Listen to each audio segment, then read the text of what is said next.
proudly present Philadelphia Phillies baseball on Comcast Sportsnet, part of the NBC Sports Group. Grapefruit League Baseball, the 2012 version, is off and running. A month under the sun to get the swings timed and powerful is definitely underway. Perfecting the little things that make a difference over a long season is in the works. Everyone in Clearwater is working hard and is focused solely on baseball. Well, almost everyone.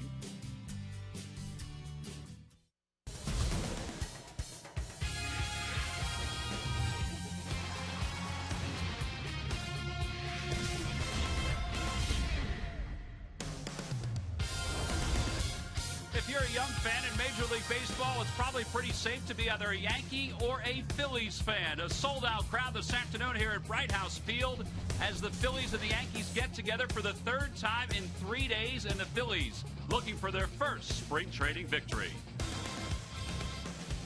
Hi, everybody. I'm Tom McCarthy, along with Chris Wheeler. Happy to be with you from Clearwater, Florida. It is 3 games in 3 days, Saturday in Clearwater, Sunday in Tampa, today here in Clearwater. And one thing that's been really a positive for the Phillies wheels in the first couple of days of spring training, the starter's been good, and now Joe Blanton will take the baseball. Yeah, they want to see something from Joe Blanton right now, Tom. Another year left on his contract. Last year he had a beginning and an end and not much of a middle because of a bad elbow. Early in the season he pitched a really good game for the Phils at San Diego. It seems like the Phillies always play well against the Padres out there, and they swept the Padres in another game. You see his changeup working. He's a ground ball pitcher when he's on, gets a comebacker there, a rundown play. Probably took a little bit too long to execute, but still they were able to get the out. And then here you see a double play ball that he throws, a 4-6-3. Jimmy Rollins on the other end of it from Pete Orr to Ryan Howard, and Joe Blanton won that game against the Padres. But the elbow was a big, big problem for him. Athletics, that's what he did with that ball club, and of course with the Phillies, a record of 26-16. His earned run average 4.43 since he's been with the club, and that's basically what you get from Joe Blanton. You almost always seem to get 6 innings, and he'll give up 4 runs. That seems to be his MO. Now today, he won't pitch that long. All right, rave reviews so far for Joe Blanton in his side sessions. We'll see if he can carry it over to the big field this afternoon as the Phillies get set to take on the New York Yankees. Michael Pineda, the 23-year-old just acquired from the Seattle Mariners, he'll be wearing pinstripes this afternoon for the Yankees. Hey, we've got a sold-out crowd today, but we also have some Hall of Famers here today. One of those guys, Ryan Sandberg of the Lehigh Valley Iron Pigs. The first pitch when we return. Phillies baseball is brought to you by your local Tri-State Toyota dealers. Go Phillies, go Toyota, moving forward. By Citizens Bank, we're for homes. Talk to us today about how we can help guide you to the loan that's right for you. And by Xfinity, only from Comcast, the official HD triple play provider of the Phillies.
It's nothing like what we've seen the last couple of days. First Saturday here in Clearwater, then yesterday in Tampa. It was unbelievable the way the wind was gusting. It's an absolutely gorgeous day, as you would suspect, here in Clearwater, Florida. The Phil's dugout as packed as it was on Saturday. They won't start eliminating players until sometime next week, so that's why the dugout is so crowded. Joe Blanton's waiting for a baseball, getting himself ready to throw the first pitch. Let's take a look at the starting lineup for the Yankees. It's brought to you by Xfinity, only from Comcast. Well, it's very similar to Saturday's ball game. The outfielders, the starting outfielders, have come over to Clearwater, and the infielders are back in Tampa. Brett Gardner leads it off in left field. Curtis Granderson bats second. He's in center. Nick Swisher hits third. There's Raul Ibanez DHing again this afternoon in front of the folks here in Clearwater. Eric Chavez, the first baseman, bats fifth. Russell Martin sixth. Eduardo Nunez over at shortstop batting seventh. And then Bill Hall and Jason Nix, just like Saturday. They flip-flop, though, in positions. And there's right-hander Joe Blanton, who last year started 6 games before his elbow started bothering him, and he was lost for most of the season. He wound up pitching limited times last year, 41 1/3 innings, Wheels. Well, that's the problem, Tom. As you said, his elbow started to bother him, and it was shut down for the most of the season. But he did get back and pitch in postseason play, and showed that he was healthy, and that's what they're trying to find out this year. Here's our scouting report on him. He's a location contact type pitcher, battling those injuries. Last year's fastball located around 87 to 90. I think the pitch that's really made him successful since he's been with the Phillies is a much improved changeup that he can use the left-handed hitters. He had nerve damage in his right elbow, and he saw a number of different doctors, including Dr. James Andrews, just to make sure that he did not have any kind of tear in that elbow. Well, they've been raving about his bullpen sessions, including one the other day, which I did watch over on the half field, which is adjacent to Bright House Field, and he looked outstanding, and he's in very good shape, too. In fact, it's not a normal day when you don't see Joe Blanton running the stairs here at Bright House Field, and even during the regular season at Citizens Bank Park. So here we go. Charlie Manuel anxious to see what Joe Blanton has to offer this afternoon. His first 2 starters, Cole Hamels and Roy Halladay, they did their jobs in 2 innings of work, and that's probably, according to Rich Doobie, what Joe Blanton will throw this afternoon. Brett Gardner will lead it off. So far 0 for 3 in spring training games. Last year a .259 hitter. And he takes the first pitch of the day. It's in there for a strike, according to Eric Cooper. And it's no balls in 1 strike. Gardner, 95 stolen bases the last 2 years. They've kind of been teetering the last couple of seasons as to whether he should be the leadoff hitter or the number 9 hitter. And Derek Jeter's usually that leadoff hitter, but there's going to be a day where he'll be the New York Yankees leadoff batter. And he'll be a pretty good one. Left side, Jimmy Rollins, a big hop. And one away, and you have to hurry that throw when Gardner's running. Well, that's your point about why someday he could be a good leadoff hitter, because he can really run. And that ball was barely hit to Rollins' right, and he had a tough time getting him. You hit a ball left to right of an infielder, and Gardner has a chance to get himself an infield hit a lot of times. So Rollins takes care of Brett Gardner. Here's Curtis Granderson, who was 2 for 2 in Saturday's ball game. He had a home run the opposite way, and this after hitting 41 home runs a season ago. Yeah, we don't have the wind as a factor here today. It's a little bit. More than anything, the players have to deal with this high sky. There is not a cloud in the sky, and boy, it can be tough to catch pop-ups here. Here's Saturday when he hits his pop-up home run to left field. You know, he even said later, I think the wind helped that one a little bit. But those were the conditions on Saturday. Very different here today. As a cold front kind of came through on Saturday night, changed yesterday, and it's very pleasant here today. Wind blowing left to right a little bit towards the right field corner. Yeah, it's very casual. The 3-0 pitch. He's swinging. He gets the green light. Ty Wigginton makes the easy play. 2 outs here in the first. Ty Wigginton, as we mentioned during Saturday's telecast, will play a little third base, and there he is playing first base. And Charlie Manuel told us the other day he's also going to get him some time over at second base, and they do think that might be his best position, second base. Everybody that you talk to that have seen him play infield says second is his best position. A big guy to play second base. Yeah, big guy. He, they have to shake some things out. They've had some. Michael Martinez obviously had some defensive problems in the first 2 games. They're letting Kevin Franson get a start at second base today. Freddie Galvis are going to move him around a lot during spring training. Nick Swisher missed that changeup, but it's 1 ball and 1 strike. Nick Swisher and Joe Blanton, both teammates with the Oakland A's. In fact, I read a quote, and we'll talk about that in a second. Look at that changeup. That's pretty good. Yeah, well, that was a pitcher we were talking about that, in my opinion, has made Joe Blanton effective in the National League. He's throwing his changeup a lot to left-handed hitters because he had to have something to get him off his fastball. 1 ball and 1 strike to count to Swisher, who hit 23 home runs last year. On the hands, that'll be a base hit into left. First hit of the spring for Swisher. Anyway, there was a story written about Swisher when he was in Oakland, and they asked him, who's the biggest redneck, you or Joe Blanton? And he said, well, it's definitely Joe Blanton, because as soon as you see the sign for Joe's hometown, your cell phone goes out. That's a sign you're a redneck? I guess, according to Nick Swisher. No cell phone service, huh? With 2 outs, here's Raul Ibanez.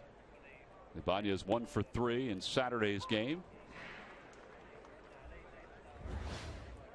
I mentioned that Joe Girardi has brought the same starting lineup over to Clearwater that we saw on Saturday. The infielders, Teixeira, Cano, Jeter, and Alex Rodriguez played yesterday in Tampa. And the starting outfielders played Saturday and today here in Clearwater. Yeah, it's perfect for him to be able to do those kind of things, and for Charlie also to shift things around because it's such a short road trip. Just go over to Tampa. It takes 20 minutes to get over there. 2-1 the count. Ibanez, 252 career home runs. And he was very good for the Phillies in his 3 years in the Phillies uniform. And an even better guy in the clubhouse. Swing and a miss. 2 balls and 2 strikes. And Joe Blanton knows that, you know, where Raul Ibanez likes a baseball, and that course is down. He's a really good low ball hitter, and he wants the ball. He wants a fastball. There goes Swisher. They won't even look at him, and the pitch is fouled into the glove of Brian Schneider, and the side is retired. No runs, 1 hit, 1 man left. Pretty nice inning for Joe Blanton. He allowed just that 1 hit, but he also threw strikes, and that's important. As he walks to the dugout, the Phillies bat for the first time.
Down here in Florida, he'll get a chance to watch this lineup this afternoon against Michael Pineda. Let's look at the Phillies starting lineup. It's brought to you by Xfinity, only from Comcast. Jimmy Rollins, Placido Polanco, and Shane Victorino, the top 3. Then Jim Thome, Hunter Pence, and Ty Wigginton. Dominic Brown, who's had a couple hits already this spring, is in left field. He'll bat 7th. Batting 8th is Brian Schneider, and then Kevin Franzen. He's playing second base this afternoon. And again, they will face 23-year-old right-hander Michael Pineda, who was picked up in a trade for Jesus Montero, the Yankees' top catching prospect. And the rotation spot is not exactly his yet, but I would think he's going to be in the starting rotation. Yeah, we'll see. you would think so. Look at the numbers he put up last year. We went in there last year and they had King Felix and then this guy. Faced him 2 nights in a row, and they were a handful to say the least. scouting report on him. Look at the fastball that he has, but he also has slider, and they say that he's really working on a changeup. But he could be a difference maker for the Yankees. Last year, you know, in spring training, they really weren't sure about their starting rotation. And this year, they want to tell you that they're not sure this guy's in it. Come on. Well, that last pitch that you said, the changeup that he's working hard on, that's the key, because he has a good fastball, of course, and he has a good slider, but he doesn't have a great changeup. Right, and as a major league pitcher, you can't throw it hard enough to big league hitters, especially a right-hander, because the left-handers, they just love right-handers that throw hard and throw straight. But if they can mix in other stuff, then it becomes a problem for them, and that's what Pineda has to do. 1-2 the count to Jimmy Rollins. Rollins 0 for 2 with a strikeout in Saturday's opener. It'll be Rollins, Polanco, and Shane Victorino will start here in the bottom of the first for the Phillies. That one's going to sneak right into center field. First into the spring for Jimmy Rollins. Kind of looked like it died in the grass. But Nunez, the shortstop, was shaded over toward the hole. Yeah, they were playing Jimmy Rollins like he wasn't going to be able to pull the ball, or wasn't going to pull the ball on this guy.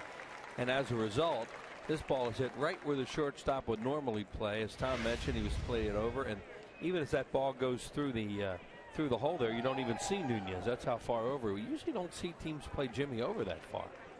Well, now Placido Polanco, his first bat of spring training. And Paulie says every day that he feels great, that the hernia operation he had during the offseason was a success. He's fully healed. And this is a guy who was a lifetime .301 hitter who certainly did not have that kind of year last year. He had that kind of April, if not better. But he was plagued with that stomach injury for most of the year. As he said, he's ready to go. Well, all the things that they talk about the Phillies want to try and do better can start with a guy like Polanco, because he's a prototype number 2 hole hitter, because he'll make contact, he'll hit the ball the other way, he can work it, he can help a base stealer like Rollins. There you go, right there.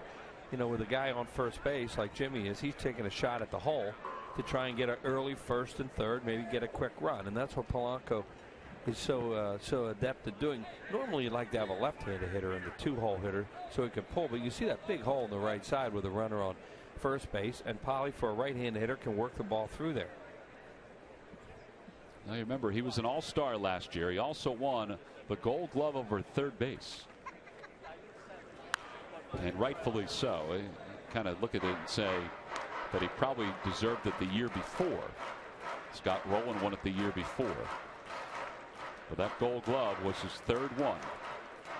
For the other 2, he won at second base. Right. Pretty good career, and you win Raleigh's Gold Glove, 2 different positions. 1 ball, 2 strikes the count to Polanco here in the bottom of the first. A scoreless ball game. Holds up, and it's 2-2.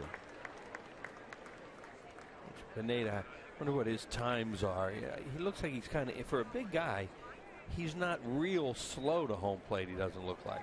I mean, he seems like he's the kind of guy who can run on him, you know, if you time it right. But he's not somebody where you're down there and it's a track meet when he's on the mound, an automatic track meet. See right there, what they're going to time is when it leaves his hand to home plate.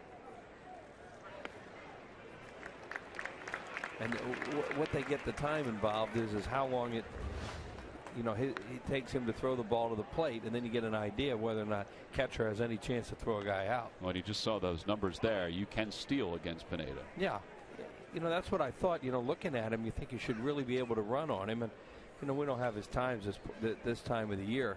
I don't know. He probably looks like he's a 1.3, 1.4, 1.3, 1.4 seconds. There goes Rollins. Pitches hit toward the right side, and they don't get him at second base. Jimmy beat the throw to second. Well, if this was the regular season, you might see Joe Girardi come out and say something. Jason Nix decided to try and go to second. They still were able to get Polanco over at first. Yeah, you can do this because you have a heck of a chance to get him, but you can still get a slower runner like Polanco at first base on the play. So 4-6-3 on the putout. Looks like Marty Foster, isn't it? It is Marty Foster. Tom Hallion's over at first, and Dan Iasonia around at third.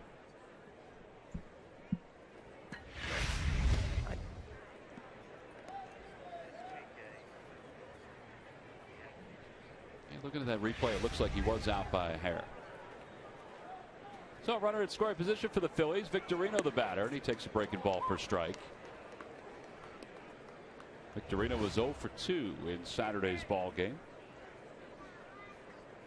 He got his work in yesterday, and then when the Phillies went over to Tampa, his day was done.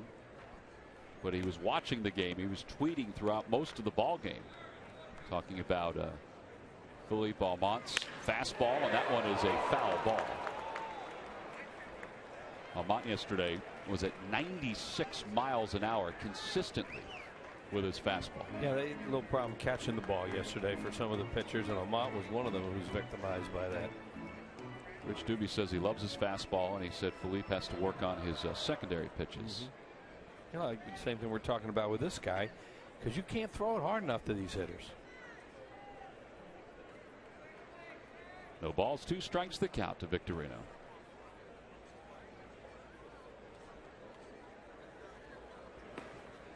Russell Martin kept it around the home plate area. Rollins went halfway and then goes back. They're really defensing off his fastball right now, too, because Granderson, the center fielder, obviously the count, too, is in favor of the pitcher at 1-2. But the center fielder, Granderson, look how far in left center he is, and giving Victorino a lot of room in right center. And Shane is a very good fastball hitter.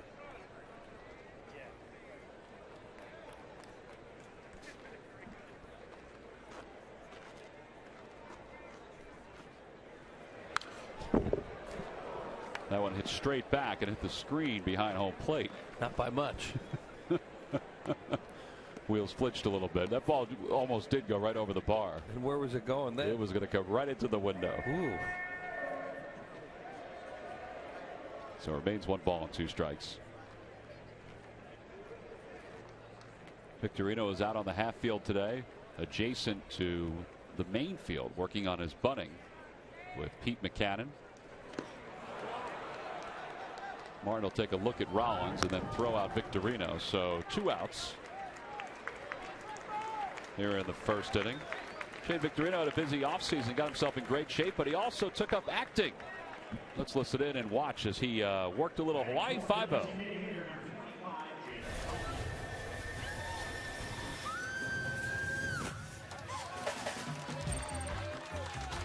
Chelsea, you're up. Yeah, no, I don't think so. Well, come on. Well, what's the problem? The problem is, this is my only vacation in 3 years, and I don't want to waste another day playing games in the middle of nowhere. Well, this trip's not about partying. It's about team building. So let's go. Come on. Okay. Who would like to be on my drinking team? Little team building, Wheels. Yeah, team. Well, that's important. And all walks of life. Yeah. Shane, of course, a native of Maui. Well, so that was very enjoyable, and his director's chair is still circulating around the clubhouse. Very natural for him to be on Hawaii 5-0. There's a big star that's up above his locker in the clubhouse with the number 8 on it. He's okay with that.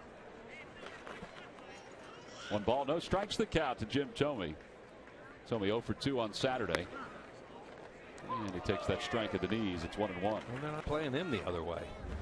No, they're not. In fact, they robbed him of his first spring training hit on Saturday when they had this same alignment. Bill Hall was in shallow right field, and he snared a line drive. That's even a pull defense in the outfield. A lot of times we'll play it the other way in the outfield, even though you have an overshift in the infield. Thome will begin this year with 604 home runs. Amazing. Once his playing days are over, 5 years later, he should be enshrined into baseball's Hall of Fame. He and I were talking about that one of the first days when he was here. Speaking of Hall of Famers, and Reggie Jackson's here today, and Ryan Sandberg. But Thome has hit a lot of home runs to left and left center in his career. In fact, he stood there and he went through them in his mind. His, 1, 2, 3, 4, 5, 6. 5 out of his 6 home runs, the momentous ones, have gone to left center field. Yeah, 400 definitely at Citizens Bank Park. Right. There's Reggie and Michael. Reggie Jackson was here the other day. We were thinking about all the home runs that were in this ballpark between Tomey, Schmidt, and Reggie Jackson.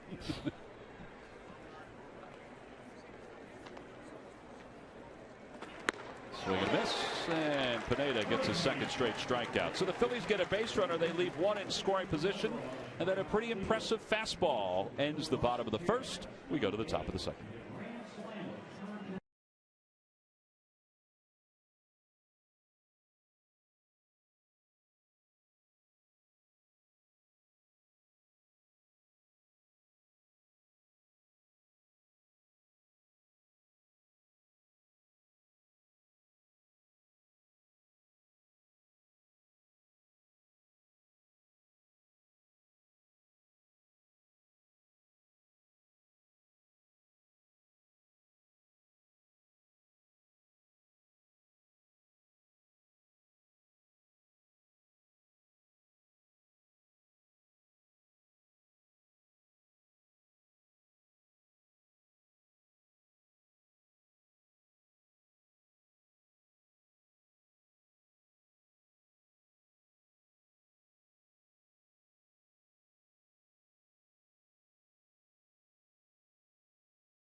Dugout here at Bright House Field.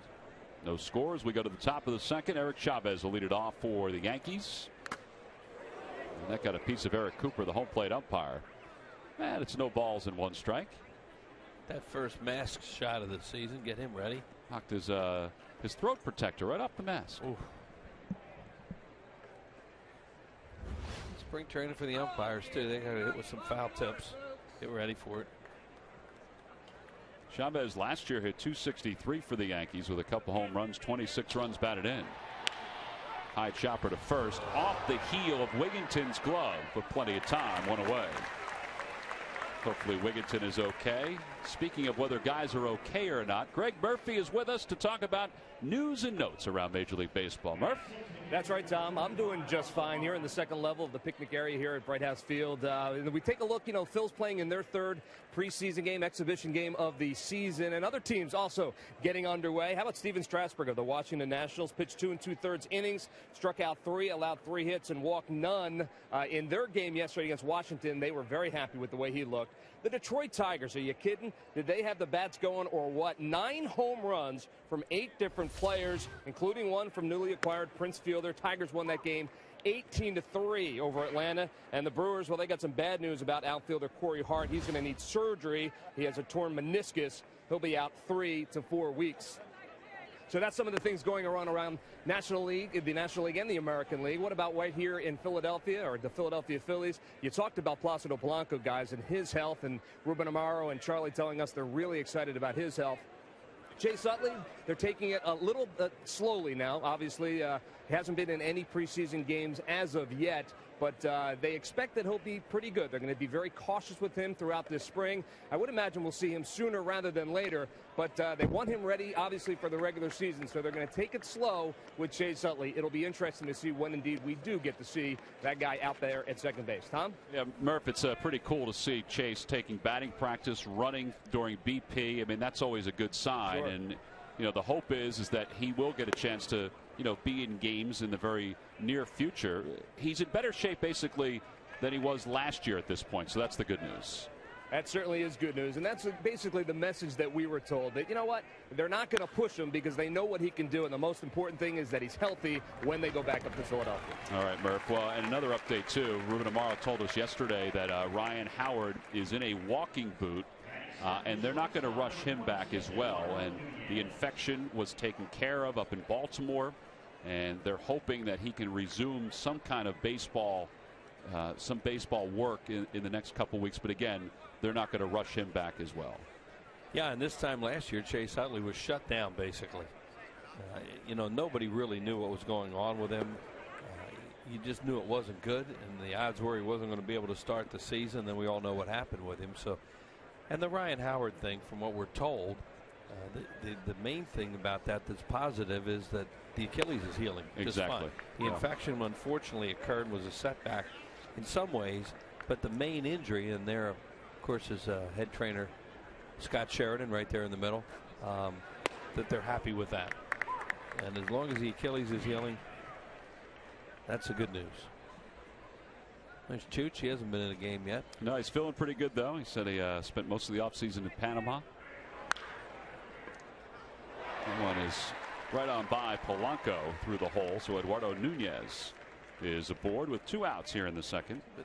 A lot of ground balls so far for Joe Blanton, too, and that's we talked about in the opening, that when Joe Blanton is pitching well, the ball's moving, his fastball has some run to it, and his changeup, he's going to throw a lot of ground balls.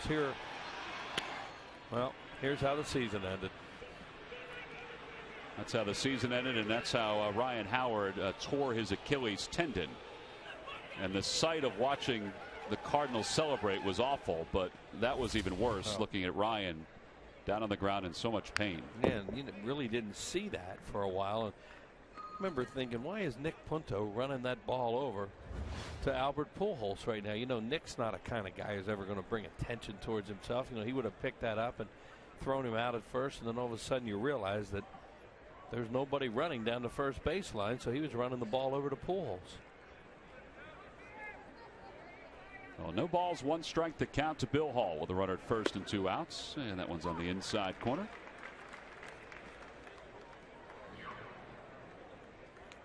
Joe threw 15 pitches in that first inning. He allowed 1 hit. Little blooper to left. Now he's allowed a hit here in the second.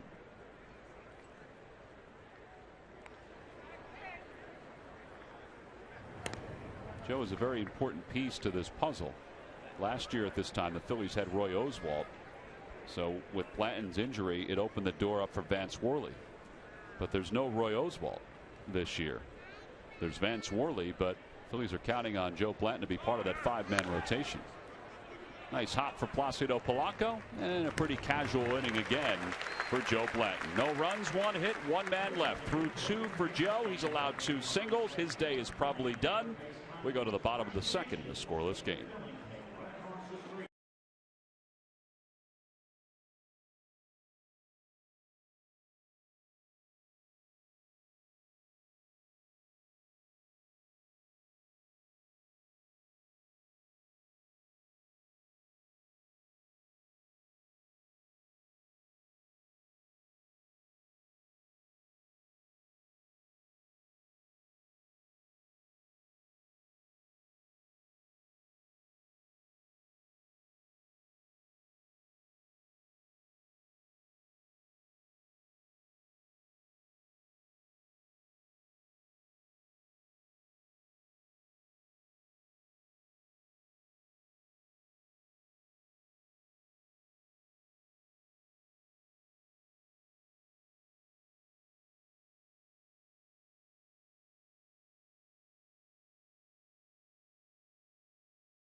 Done as he'll leave after 2 innings. No score as we go to the bottom of the second. Hey, get suited up for spring training at the official online shop of the Phillies, with the largest selection of authentic spring training gear, including clubhouse caps and t-shirts, jerseys, sweatshirts, and more. Get set for spring at the official source, thephillies.com source. We just saw Joe Blanton, and he joins Greg Murphy. Murph, take it away. All right, thank you very much, T-Mac. With Joe Blanton, 2 innings. You look good out there. How did it feel? Felt all right. It's just good to get the first one under the belt, really. Feels like everything moves a little bit faster. It's good just to get out there and learn how to slow the game back down. You know, and talking to all the guys, that's pretty much the sentiment. You know, get that first couple of innings under your belt. But for you, you know, after a discouraging season last year with the health injury, or with the health issues, even more so for you to know that you can get back out there and be successful? No, I'm not really worried about that. I'm just treating it like I pitched the whole year last year, really. Coming in with no hesitations and really no limitations or anything. Just treating it like I would for a normal season. When you're out there, are you working on particular things right now, or I mean, are you trying to spot your pitches? What are you trying to work on? Today, I kind of just went a lot more fastballs and changeups, a couple cutters mixed in. Just really trying to get the feel back for the mound, keeping the ball down zone, throwing a lot of strikes. It's kind of a big thing right now. And then as I start feeling more comfortable, I start mixing my pitches in a little bit more. You know, Tom McCarthy and Chris Wheeler just talking about what a big part of this team you're going to be this year, obviously in the rotation. Are you excited to be back as part of the regular rotation and know that you have a big season ahead of you? I am. You know, missing a lot of time last year really, you know, kind of gives you a new outlook back on the game, makes you feel like you're 12 again when you miss a whole season, gives you want to be out there. Not that you don't want to be out there before, but gives you a breath of new fresh air. Just really, you know, not take for granted being able to take the ball every 5th day. Well, certainly good to have you back. Joe Blanton, thank you very much. Guys, we'll send it back upstairs. All right, Murph, thank you very much. Yeah, it was a nice outing for Joe, and now you have 3 straight days of Hamels, Halladay, and Blanton. I think all 3 have looked exceptional in the first few days of spring training. Yeah, you know, you look for certain things from guys the first time out. And, you know, they all keep talking about just getting familiar with the mound. But with Blanton, it's ground balls. And, you know, he just told Murph he threw his – that hop. He threw his fastball today, and he threw his changeup, and that's what he normally does. He'll mix in curveballs during the season, cutters and all, but fastballs and changeups, sinking type fastballs, and those runners for him are the most important pitches that he has. Well, here's a couple of at-bats. This is a strikeout of Raul Ibanez, where that fastball looked like it exploded a little bit, and there's the ground ball you talked about. Yeah, there's a ground ball off Wigginton's glove, but a lot of his outs were ground balls, and, you know, mentioning cutters, that looked like a cutter that he threw to Ibanez to get the strikeout. Well, Dominic Brown is now the hitter with 2 outs here in the bottom of the 2nd. Dominic, 2 hits already. They both came yesterday in Tampa. He had 1 hit to right field and 1 hit to left field. And his swing looks pretty good right now. Hit a ball left center yesterday, would have been a home run a lot of days, but the wind knocked it down. That ball's hit sharply but caught right off the dirt by Bill Hall. So Brown is retired. The Phillies go down in order. Scott Ellerton looks like he's going to make his Phillies debut when we return to Clearwater.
Be a fan. Show it by visiting the CSN shop and picking up all your official sports gear. And get this, all orders over $75 shipped for free. Visit shopcsnphilly.com now. We talked before about Chase Utley. He was taking batting practice again today. There's Chase with Lance Nix. And the hope is that Chase will be back in the Phillies lineup soon, but more importantly that he's in the lineup every day once the regular season rolls around. Yeah, he's fine. He feels really good this year, and I think one of the most impressive things with Utley right now has been the ability to gear himself down a little bit. You know, that's never been easy for him, and he accepts right now what he has to do to be able to compete all season. You know, it's so important to get him back last year, but normally you always get that feeling he's just chomping at the bit that and you know inside he is, but yet he's able to. I think the older he is now and the more that he's had problems, he has a better feel on how to take it back a notch. Now that doesn't mean once he gets out there that he's going to take it back a notch, but at least right now he's not fighting everybody to get him back in the games. So he and his wife Jen welcomed son Benjamin this past December, so congratulations to those two. Scott Ellerton, in his first game in a Phillies uniform, you see his career numbers.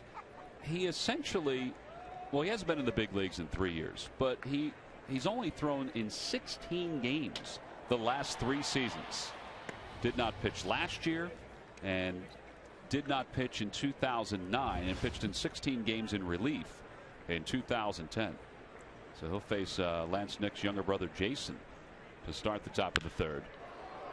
And the count is 1-1 strike. You know, this guy's 36 years old and has been in a lot of major league games, but I bet he's really nervous. Right? Probably is. Just to get back on. You know, you heard Joe just say that. Joe Blanton just say that to Greg Murphy, that, you know, just the feeling of you missed the game. He was, you know, Joe was away for a while last year. Well, think how a guy like Ellerton has probably missed the game so much that he's doing everything he can to try and, you know, get back and press somebody during spring training, whether it's here or somewhere else. Former first-round pick of the Houston Astros back in 1994. Ball hits sharply to shortstop, but Rollins stays down on it. Ellerton's a big guy. He's 6'7". He is from Lamar, Colorado. Now makes his home at, I think it's Lyman, Colorado is the way you pronounce it. Yeah, when he went to when they traded him to the Rockies, he was going back home because that was his hometown, Denver, basically the Denver area. See his major league experience. At one time, he had a really heavy sinker, and that's the kind of pitcher he was. Not a strikeout guy, but a guy that make you beat balls into the ground a lot. Brett Gardner hits that one right off his foot. And it's no balls and 1 strike. Gardner grounded to shortstop his first time up. I asked Rich Doobie today about Scott Ellerton and what he plans to do.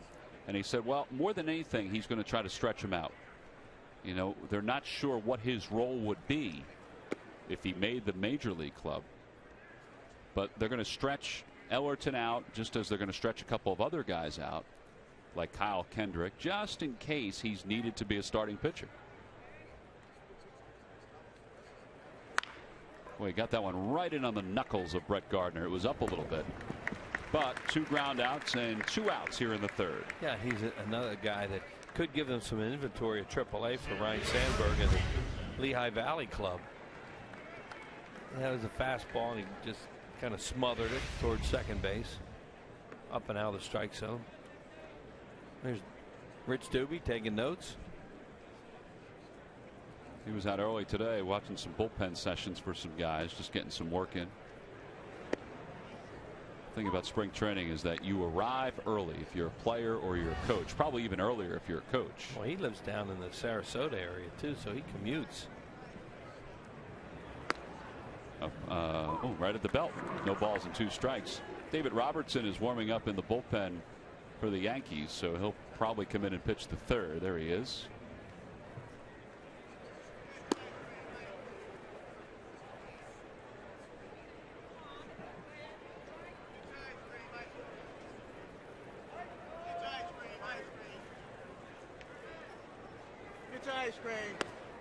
The slider there. I think it's interesting where they're using Ellerton today too. They're using him to face, you know, guys who are major league players. You know, you could have used them a lot later in the game against the, you know, the substitutes when they came in, but no, they're using him early.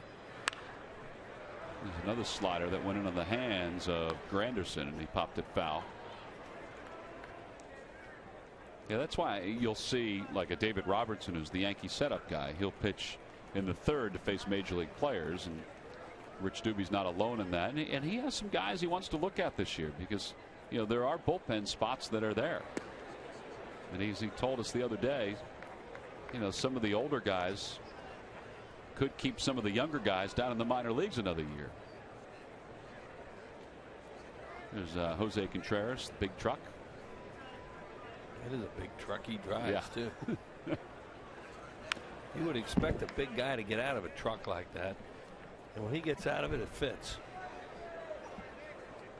Well, they're excited about the last couple of outings he's had, just throwing some live BP, because he looks like he's almost ready to come and throw in a ball game. Yeah. An elbow surgery this offseason, with it actually at the end of last season.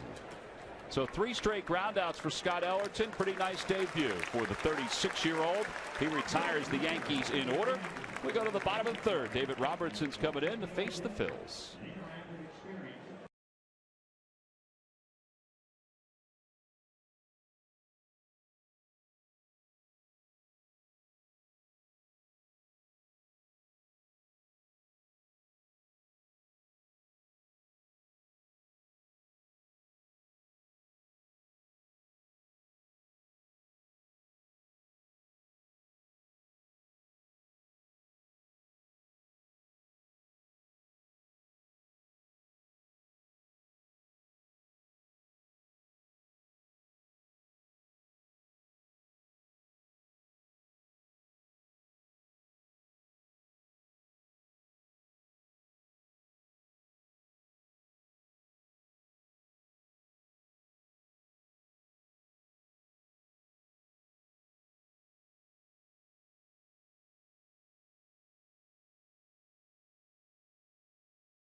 Brought to you by the Quality Plus Ford stores.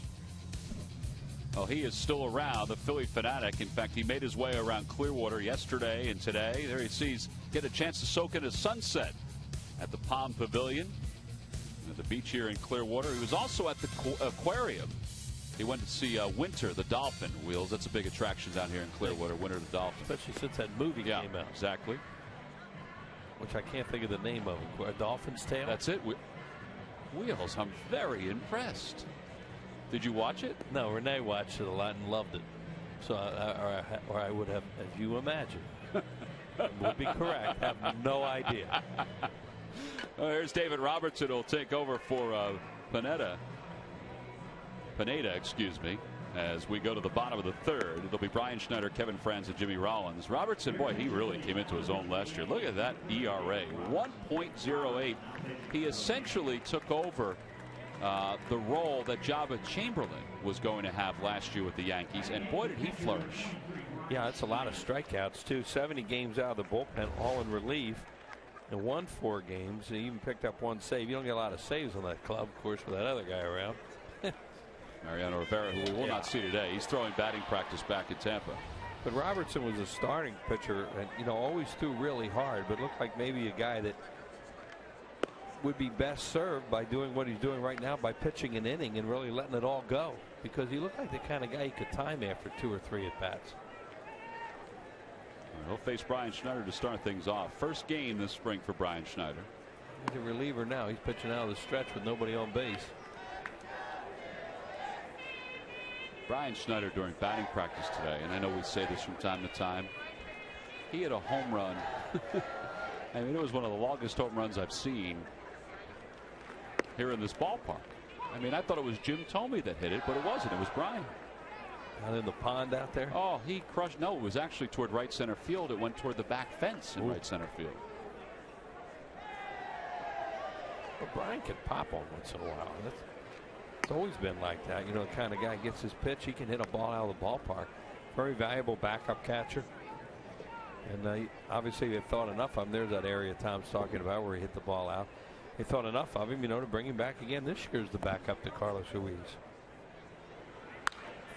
Went after a high pitch, and they don't like that in his own dugout. No, he scatters the dugout a little bit. No, they're not happy with that. It was Rich Doobie and Chase Utley. It's a target-rich environment this time of the game too, with all these players around. Ready to do.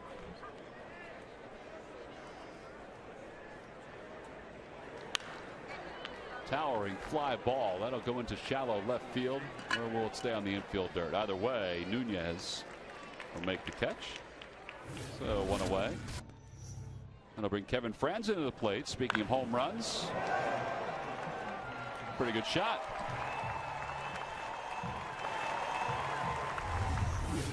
This guy has had a lot of major league experience. We talk about it all the time in spring training, and you have quite a few of these guys that will be in camp with you, especially early on, getting a look. Yeah, he's played 228 games during his major league career. I mentioned the other day that he can play all around the infield. He is naturally, as he told me today, a second baseman. But he says he's played a lot of shortstop, and he said as the year goes on, I find myself playing even more shortstop. Now, part of that is because, as he said, some of the shortstops get brought up to the major leagues. Well, if you want to be a major league utility player, you know, nobody sets out to do that in their career, but that's what you become sometimes. You better be able to play shortstop. Last time he played in the major leagues was 2010. He played 54 games. He actually played 109 games in 2007 with the Giants. Hit 269. I thought he, you know, we used to see him with the Giants, and he always, to me, looked like one of those kind of players you'd like to have in your ball club, you know, to give you some depth. 2-1 the count to him. Inside, 3 balls and 1 strike. Well, he's playing second base today, and you know, if there is a thought that the utility spot is open, and the Phillies are, you know, they want to see Franzen play second, third, short, because if guys like Chase Utley need time off, or Jimmy Rollins or Placido Polanco, they've got to be able to play all 3 of those positions. There's a good aggressive swing, a 3-1 pitch there too. That's something that, you know, they'll throw a little check mark next to. All right, what kind of swing do you get 3-1 when you're ahead in the count?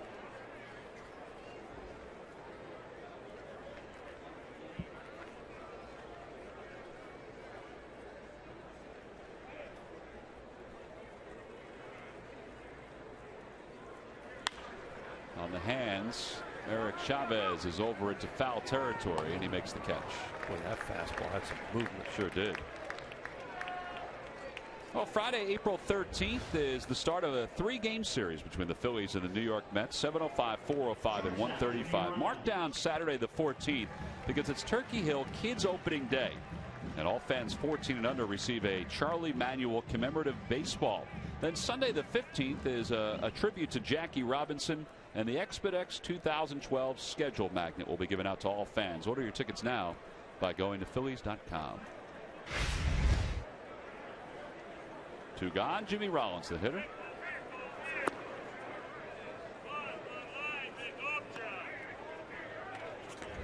Jimmy singled his first time up. Hey, beer man here.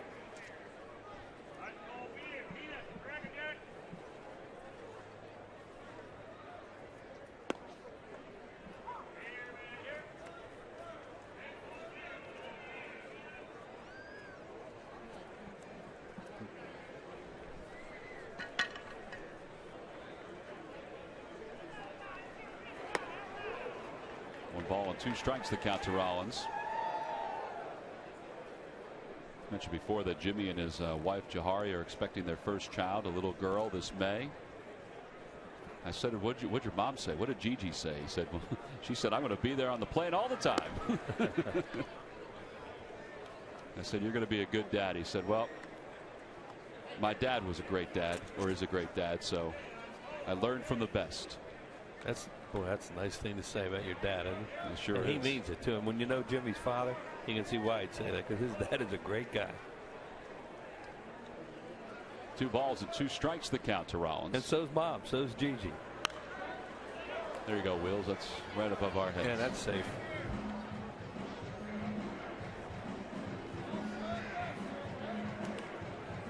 Jimmy will be fun, I would think, as a parent, because he has such a playful nature anyway, and he will have a good time. And as we've mentioned before, he's come into camp in great shape too. You know, not that he's not usually in good shape, but he's in even better shape. Well, you just hope he keeps his legs. Well, that's the key. You know, and you don't know. I mean, it can happen on any play. Anytime out of the batter's box, and that's what's happened to him over the years, that he's had some problems with his legs, and they really set him back. And he's aboard. Well, Jimmy signed this new contract this past year. We asked him, what is it like to stay with the Phillies? Best thing about still being a Philly is, you know, this organization I grew up in from the time I was 17. You know, there have been some moving parts, of course, but, you know, for the main, you know, meal of it, everybody's still the same. They've got to see me since, you know, the time I had hair, from, you know, I didn't have any gray and a beard, and, you know, mature in this game and go from a young kid to a young man and now an adult. And, you know, I'm familiar with everything that goes on here. I've been a part of helping to brand this franchise, helping this franchise to become, you know, what it is today. I think there's something to that too, what he just said, helping the franchise become what it is today and the branding of the franchise. There's something to that, isn't there? Absolutely. You know, you look at the guy that has been the constant around this team and really got them going, maybe with some of his comments even. They got, you know, that were played everywhere. Well, they played everywhere. And they learned, they were the truth. Well, some people consider it bragging, you know, whatever you want to call it. It was just Jimmy being Jimmy. And he's able to back up what he does. And boy, that's really good to see him run right there and steal a bag like that. Well, it's 1-1 the count to Polanco. No score. Bottom of the third. Phillies with a runner in scoring position for the second time today. That's a great time to steal a base too. You know, 2 outs. Get yourself in scoring position. You know, maybe Polanco can drop one in there and you get a run out of it. But there are times to steal a bag, and there are times when you're just stealing a bag for your stats.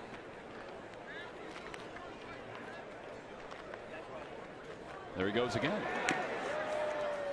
Well, he's going to be able to get to third. Did Martin drop that ball? Yeah, he dropped the ball. No, he didn't drop the ball. It sure sounded like a foul tip. Well, it did, but he hung on to the ball. Well, if he hangs on to it, then it's fine. I saw him reach down at one point. Guess it never hit the ground. That's what the Yankees are asking right now. Doesn't this thing hit the ground? It's foul. Nope. No. That's it. He was looking at it. Yeah, it's in his glove the whole time. He dropped it on purpose. We just saw the replay. He dropped it on purpose. We're not buying, Russell. Yeah, he definitely caught that thing. Back toward the middle, and the Phillies will take the lead. That's a beautiful sign. Steal 2 bags and get a base hit from your number 2 hitter, and it's 1-0 Phillies.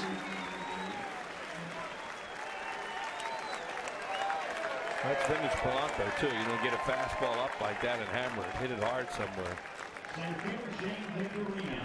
Jimmy getting a lot of congratulations there as he got on base. Well, that was a slider that he hung up in the strike zone, or a cut fastball. Just didn't break a whole lot.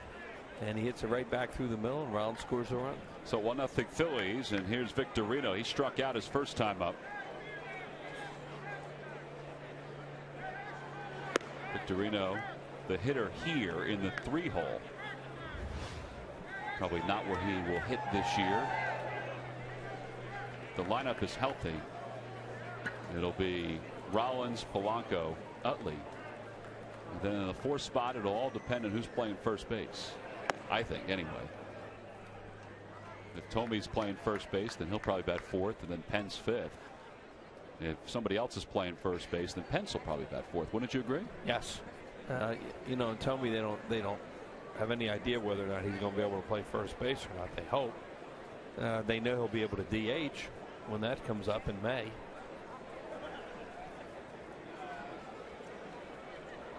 Two 2-0 the count to Victorino.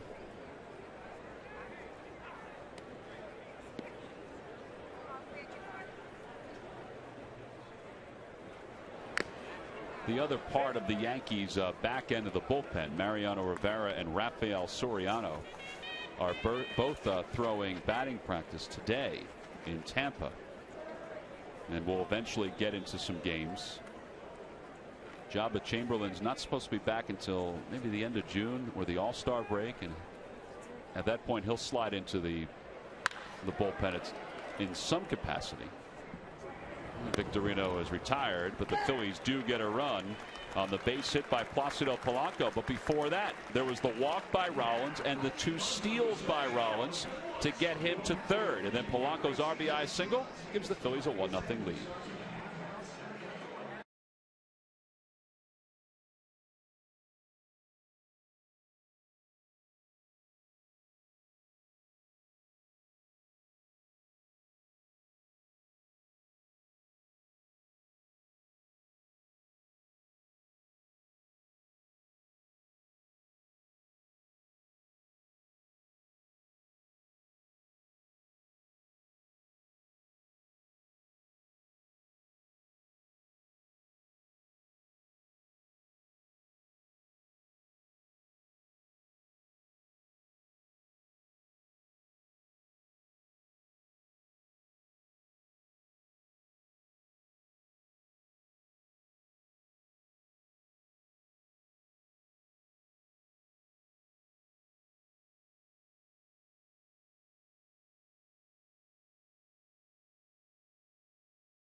Davis is mic'd up as he catches for Joe Blanton. No Miss Phillies Focus, presented by Schuylkill Valley Sports, Sunday at 10:30, only on Comcast Sportsnet. A lot of youngsters soaking in the sun. Get a chance to be out of school for a few days. 1-0 Phillies, top of the 4th. And ladies and gentlemen, Sweetness has joined us in the booth. Gary Matthews. Sarge, how you doing, buddy? I'm doing just great. Nice sunshine. Phillies are out in front for a change. There's Nick Swisher, and he takes outside. 1 ball and no strikes. Swisher singled against Joe Blanton his first time up. Big Joe looked good, didn't he? Yeah, he did. And you can always tell getting ground balls when he's getting that sinker ball down and getting those balls. It makes it easier for him getting those early outs. Doesn't have to go deep in the count. Well, I just read that promo about Ben Davis catching Joe Blanton, and we'll see that feature on Phillies Focus this week. And I watched that bullpen session. I'm telling you, he was throwing well in that session. Yeah, and easier though too, Tom, when you're throwing like that, and the guys will always tell you once you get into the competition. He said that. That's when you want the ball to be able to move the same way. He also said the speed of the game, he wanted to slow it down a little bit. So 2 balls and 2 strikes to Nick Swisher here at the top of the 4th. Scott Ellerton had a 1-2-3 third with 3 ground balls, which is a good sign for him. Got it on the hands of Swisher again.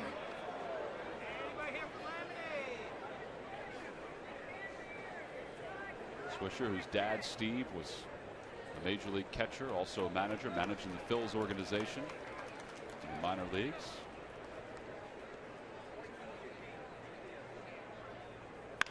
Ground ball again. This one to Wigginton. 3-1 on the putout. Got to throw it a little higher for that 6'7" frame, but Ellerton was able to handle it. So 1 out here in the 4th. All right, Joe Blanton pitched well for those 2 innings.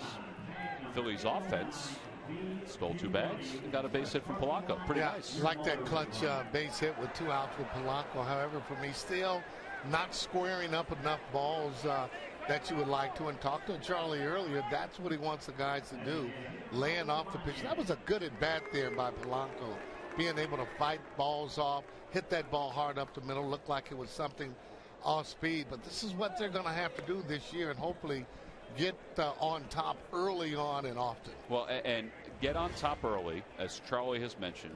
Give the starters, or in this case it was Ellerton, but give the starters normally a cushion. Let them work with a lead and then add on. It's the old, as he said, what did he say, the old Billy Martin theory on how to manage the game and play the game. You can demoralize teams when you score early with this pitching staff. They'll just feel that they can't catch up and give up a lot easier than they would if they were sticking around with your particular club. 3 balls and no strikes the count to Ibanez. Well, as we always say, it's easier said than done, but that's all part of what they would like the players to focus on this year. And it's not that they weren't trying to get them to focus on it before, but they're going to talk more during the game, during the season, whenever they can, about those objectives. Well, they have to. With certain guys, for me, guys say, for instance, Big John Mayberry, you want him to be aggressive. You don't want him to just take it, along with Dominic Brown there out in right field, left field, I should say, getting ready to catch a fly ball. Those guys, younger guys, you want to be aggressive, I think, to let that true ability come out. You don't want them just taking. Some of the smaller guys, however, yes, you want them being able to get on.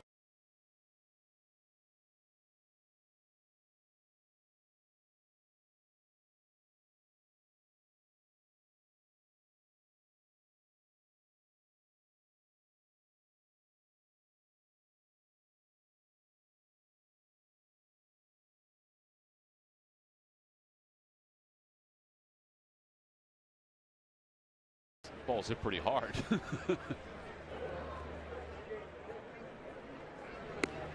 Back-to-back curveballs, and it's 0-2. It's got to be kind of difficult, however, in playing different positions. You're at third, and then you're at first. Might be in the outfield. Ball takes different hops at different times. Swing and a miss and a high fastball. 1, 2, 3, 4th inning for Scott Ellerton. 6 up, 6 down for the big right-hander. Not too shabby as we go to the bottom of the 4th.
Mason, you can't go wrong when you buy right.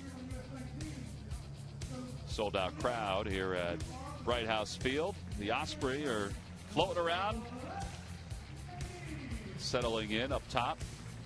Their little perches that they put in all around the Clearwater, Tampa area, particularly here at these ballparks. Keep them out of the light, Sarge. That's what they're trying to do.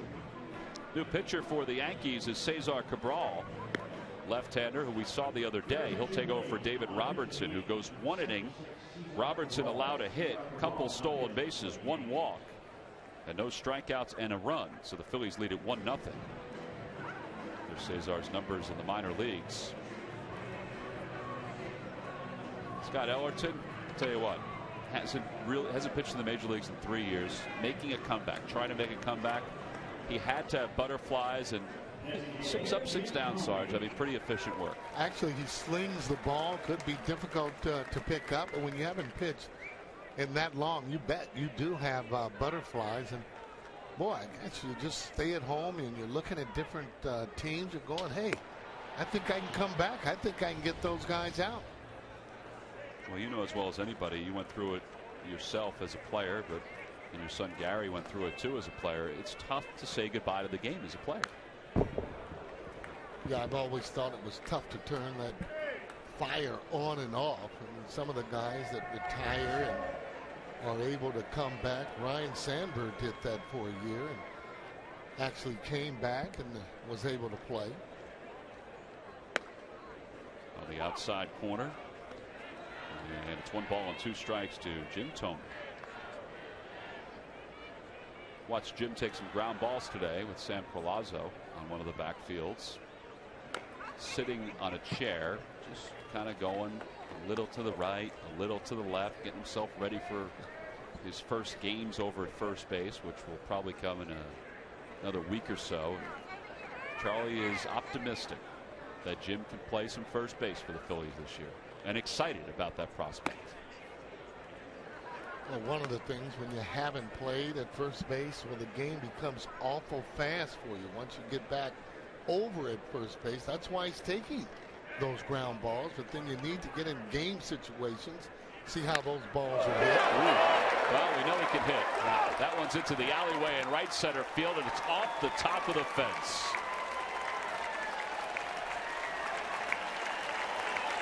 The Jim just cruising in to second base. Listen to the reaction from the crowd. I mean, that's just outstanding. Oh, they want him to do good. I mean, they want him to. Yep, he's one of the good guys in the game. Always has been. Very, very respectful. Knows what he wants to do with the ball. Look at this. Slow feet. Keeps his head down. Classic swing. Here it is again. Look how his hands are packed. Explode. Once you get that ball out in front of the plate, hands extended, that ball goes a long way, just like that one. So he's aboard with a leadoff double, and he did it against a left-hander too. And that'll bring Hunter Pence to the plate. That's a foul ball that's moving like 1,000 miles an hour. There's another good example of, you know, certain guys will be able to work the count, certain guys won't. Hunter Pence is a guy where he's a free swinger, and you got to let him go on and swing. Look at his numbers from last year: 314, 22 bombs. You don't want to take away his aggressiveness at the plate. But you also trust him when he goes after those pitches, right? He's had certain success, but again, there's certain, like right now, he'd be 2 balls and no strikes. And now he's 0-2 because he has come out of the zone on a couple of pitches. He hits with no fear, Hunter Pence does. And another reason why doesn't bother him to have early strikes on. He's going to take the same type of swing.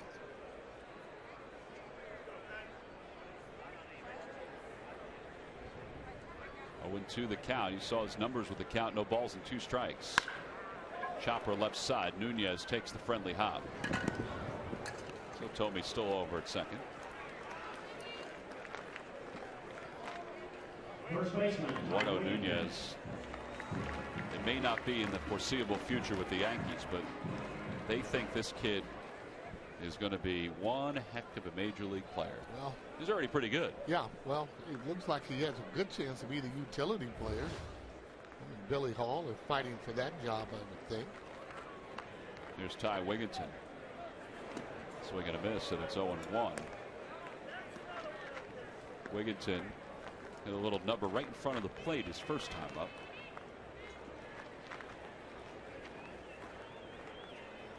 Joe Girardi is already in his 5th year as the manager of the Yankees. He doesn't have a lot of roster spots open.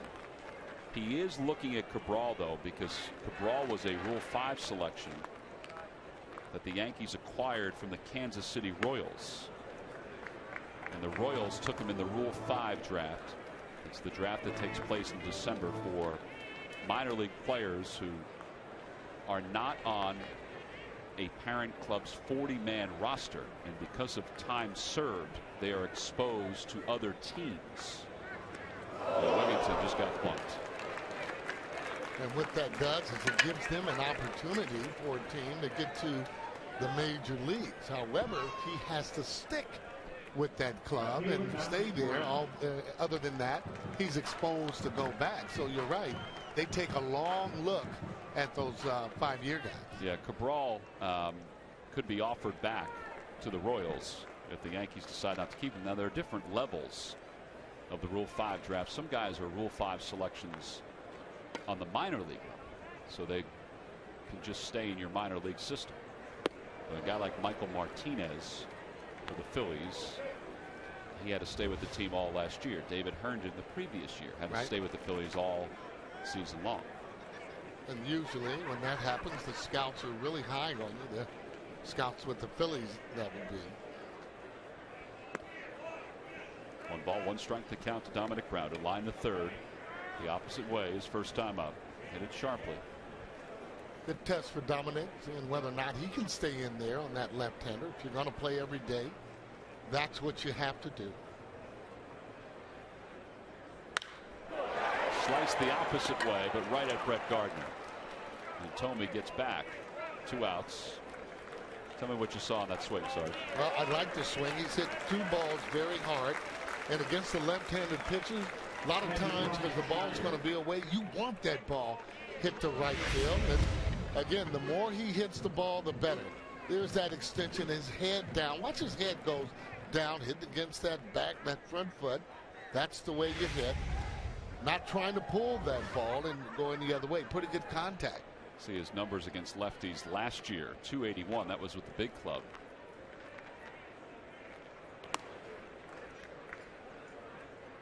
One ball, no strikes, the count to Brian Schneider. Dominic said at the start of camp that he's come to camp to win the left field job. Well, that's what he's going to have to do. That the way you do it is by really not making a lot of errors and by hitting the ball hard. Good at bats. That's what Charlie's looking at. Not necessarily having to get a hit. Just your approach at the plate. Those are the things that he's looking at. Whether or not they're able to hit in those different counts, some of the guys. 2-0 the count to Brian Schneider with runners on first and second. And a breaking ball in there for strike 1. What about Dominic's switch from right field to left field, Sarge? You were an outfielder. How difficult is that? He's put in a lot of work to do it, too. Left field is the toughest position to play. Ball gets on you a lot quicker than it does in right field and also center field. Have the ball tendency to hook down on the big right-handed hitters. And then you get the ball slicing on left-handed hitters toward the line. I mean, imagine being in Wrigley Field or even at Citizens Bank trying to get a ball going down the line there. And those are some of the things that he's going to have to learn in those particular fields. Line drive caught by Chavez over at first base. Boy, he smoked it. So Brian Schneider thought he might have an RBI double. Instead, it's a liner to first. We've completed 4. On to the 5th with the Phils up by 1.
single by Placido Polanco the difference in today's ball game so far. Autographs are always a big deal. So is the Phillies Wall of Fame. That's right. You can vote at Phillies.com for one of these 12 guys right here. Jim Fergosi's in the ballpark right now. He helped the Phillies as the manager to the 1993 World Series. How about Mike Lieberthal and Gigi? Greg Gross, he's on the ballot. The great Larry Christensen and Jim Constanti. Jim Constanti was a heck of a pitcher. He's there as well. And Curt Schilling, boy, Curt Schilling had himself a wonderful career. Well, that's some tough pickings right there, Sarge. It really is. I mean, for me, it almost would have to be Curt. I like Von Hayes there. Had a little rough time early on there with the fighting fields, but as much as Curt Schilling's done for the fighting field, and as good an athlete as he was, you almost got to tend, I would think, to lean that way. Well, and of course, Mike Lieberthal, you know, all the years he was behind the plate for the Phillies, too. So voting is open right now. It ends on March 14th. Austin Hyatt is the new pitcher for the Phillies as we start the top of the fifth. Russell Martin is the batter. So far, the Phillies starters have allowed 2 hits over 4 innings of work. It'll be Martin, Nunez, and Bill Hall. Those are the scheduled hitters.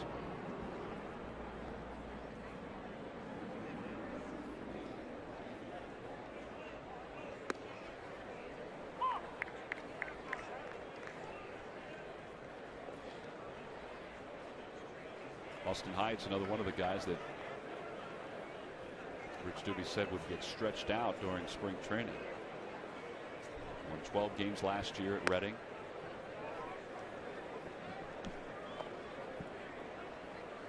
For the pitchers that come up and that have been in Reading, or really even in Lehigh Valley, that haven't been in the major leagues, good shot in the arm.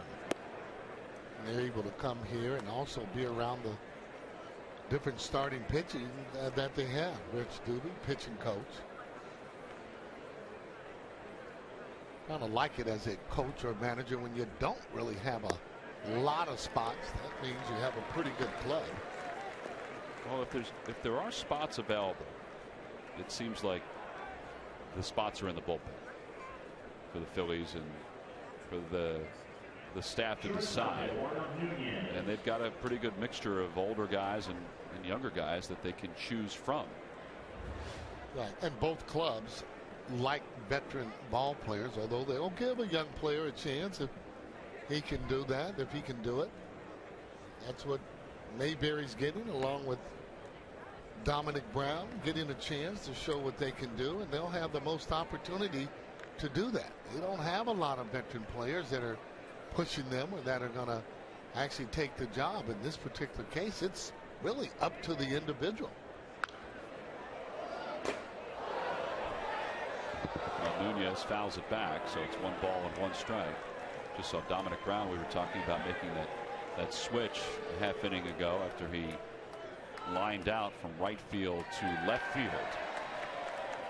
Just a totally different view. Yeah, it is.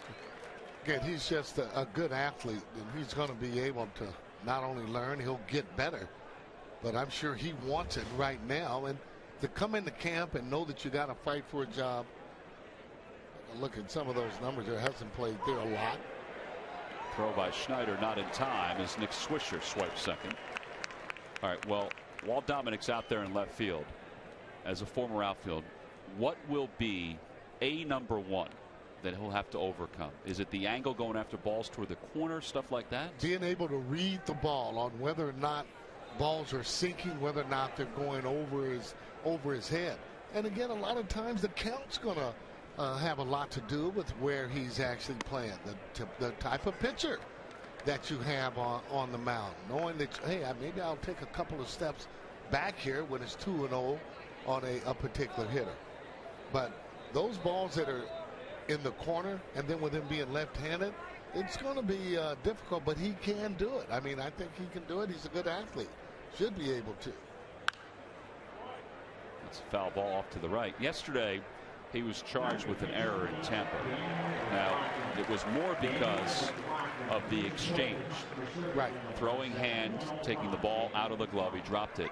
But you saw something else, though, too, didn't you? You thought you saw the angle of his glove. Should have had that glove, but I thought turned a different way, which would have been easier. But, too, a lot of times those balls, once you get them, you're nonchalanting them, so you figure that it's already caught, where there's not going to be, any problem at all for you to catch the ball. But once you take it for granted, that's when things seem to happen. All right, well, Nunez was just hit by a pitch, and he was shaking out that hand. Joe Girardi and the Yankees athletic trainer out toward the first base line. They're going to take Nunez out. I mean, they're not going to take any chances, but he is in obvious pain. He is holding that right hand. This was probably his last half inning anyway. They may have let him play another half in the field, but he's gotten his second at bat, and that was probably going to be it for today. Well, you hope that he is okay, but a lot of times, too, let's face it, injuries play a big part as he turns into the ball. Again, we'll talk about that during the season. When you're loading up, that ball's coming in. You got to be a little bit more square. And if you're turning the other way, you can see you're not going to be getting hit in that area. He's almost anticipating the balls in a certain area, getting ready to swing. The ball rides in on him and end up getting hit. Nobody wants to get hit. Well, Ramiro Pena will take over at first base. He'll be the pinch runner. And he was probably going to come in and play shortstop anyway. You'll get an injury here, get an injury there, and the guy that's fighting for that position, all of a sudden now, even if he's not playing well, he has a good chance to be able to take over.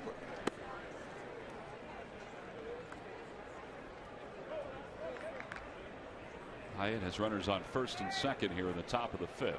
Phillies up 1-0 on the RBI single by Placido Polanco. Yeah, looking for that double play ball.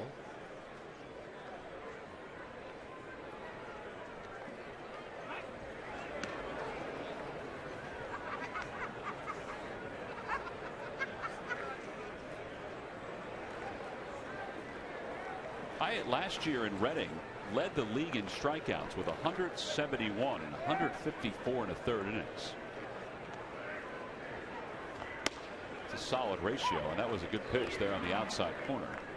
It's a little more than a strikeout per inning. And that gets you a chance to get a good look by the major league team. Not only just that, though, Tom, you got other teams that actually are looking at you, and sometimes they see something in you that they like, and who knows, maybe those kind of deals can make it easier for you to get players. Towering fly ball to center. Victorino under it. Martin's tagging from second. The throw goes to second, which is the right play to keep the double play in order. One out.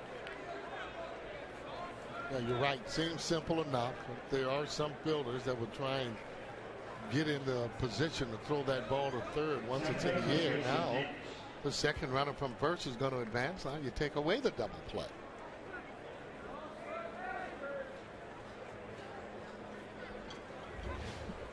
Jason Nix grounded his shortstop his first time up. Hyatt would love that again here. Snyder just giving signs on whether or not he's going to throw through if the runner runs.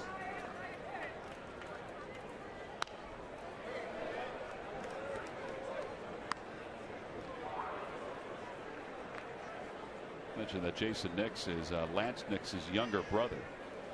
He was part of the 2008 United States Olympic team that won the bronze medal in Beijing.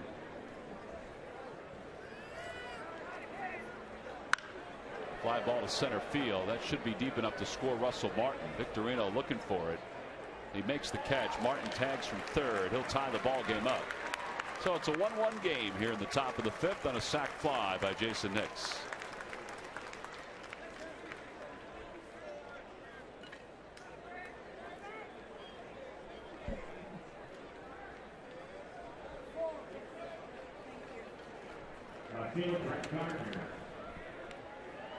Yeah, that's pretty good. I mean, again, being able to score a run, not with a hit, the runner over, being able to get him to third base and then get him in. Clubs like to get used to that so it doesn't become pressure during the course of the season. Can you get used to it? Well, yeah, because again, you like those situations. You'll have them, which you talk about even sometimes in batting practice. Runners at second base, nobody out. Runners at second with 2 outs. You know, there's different thinking, there's a different swing that you're going to have. At third base, less than 2 out, not necessarily looking for the hit, looking to get that runner in, especially when you're behind. Sac flies will do it. Runner goes. Schneider's throw to second a little high, and it's in time to get Pena. So they swiped one, and Schneider gunned down the other one. The Yankees do score a run without a base hit. They scored on a sacrifice fly by Jason Nix. Brian Schneider comes out shooting here in spring training, throws out Ramiro Pena, and he takes us to the bottom of the 5th.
A big part of the Phillies schedule, the on-deck series at Citizens Bank Park, Monday, April 2nd at 7:05, and Tuesday, April 3rd at 7:05. Now on Monday, the 2nd, all fans receive a Jim Thome print. There'll be discounts on merchandise. There'll be an autograph opportunity with some of the Phillies alums, and you might be surprised where you'll see some of your favorite Phillies players. Tickets do go fast. Go to Phillies.com for more information. Last of the 5th inning. Beautiful day, sold out crowd. Everywhere you walk, you'll find people. I mean, there's just not a whole lot of spots to move around. And a pretty big ballpark. Philly fans are, a lot of them, using their vacation to come down here to see their favorite team. You do see them all over town, different restaurants. Well, Danny Barawa is the new pitcher for the Yankees. Last year in the minors, you see what his numbers were. An ERA of 3.64, former 12th round selection. Ramiro Pena stays in the ballgame to play shortstop for the Yankees. He came on a pinch run for Eduardo Nunez. And it'll be Kevin Franz that'll lead it off in a 1-1 game. Yeah, the first pitch is in there for a strike, so it's 0-1.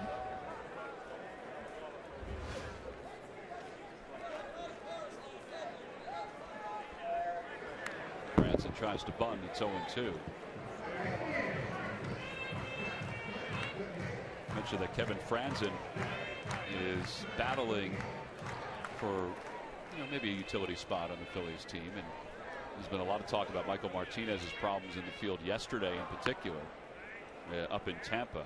He just had one of those innings that you want to forget, Sarge, and the ball just found him. Yeah, even so, though, you're going to have someone that plays shortstop, and that's going to be a pretty big key for any of the utility guys. And Charlie doesn't think they're going to be able to play adequate shortstop, because that means they're going to be able to spell Jimmy Rollins some or give him a rest. Not having a guy in there just takes too much away from your defense. Here comes Bill Hall charging on that soft ground ball. Pretty nice play. One away.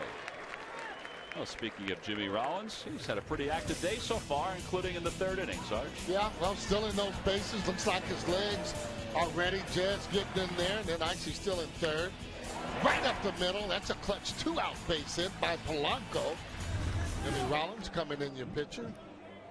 Need to do that quite a bit, scoring runs this year.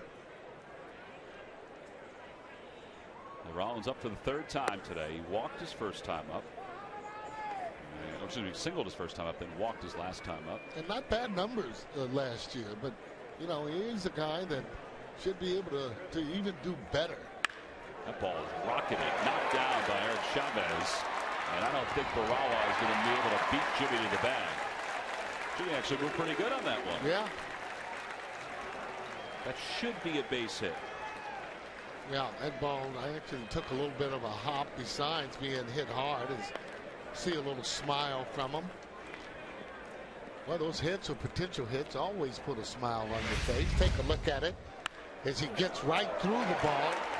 What I like about him is that he's running well. You can see right away no kind of limping at all as he's running toward first base. Well, he's been on base 3 times today. He talked earlier about coming back to Philadelphia because he felt good about a number of different things, including helping this team with its brand. And you see he is the longest current tenured player in Philadelphia right now, 12 years. Andre Iguodala, it's amazing. He's been around for 8 years. Well, the consistency too, though, Tom, with Jimmy Rollins would show that you want him to be around. Little looper to right center field. Rollins will stop at second. Better hurry up back too. We're through behind him. So Polanco has 2 hits today.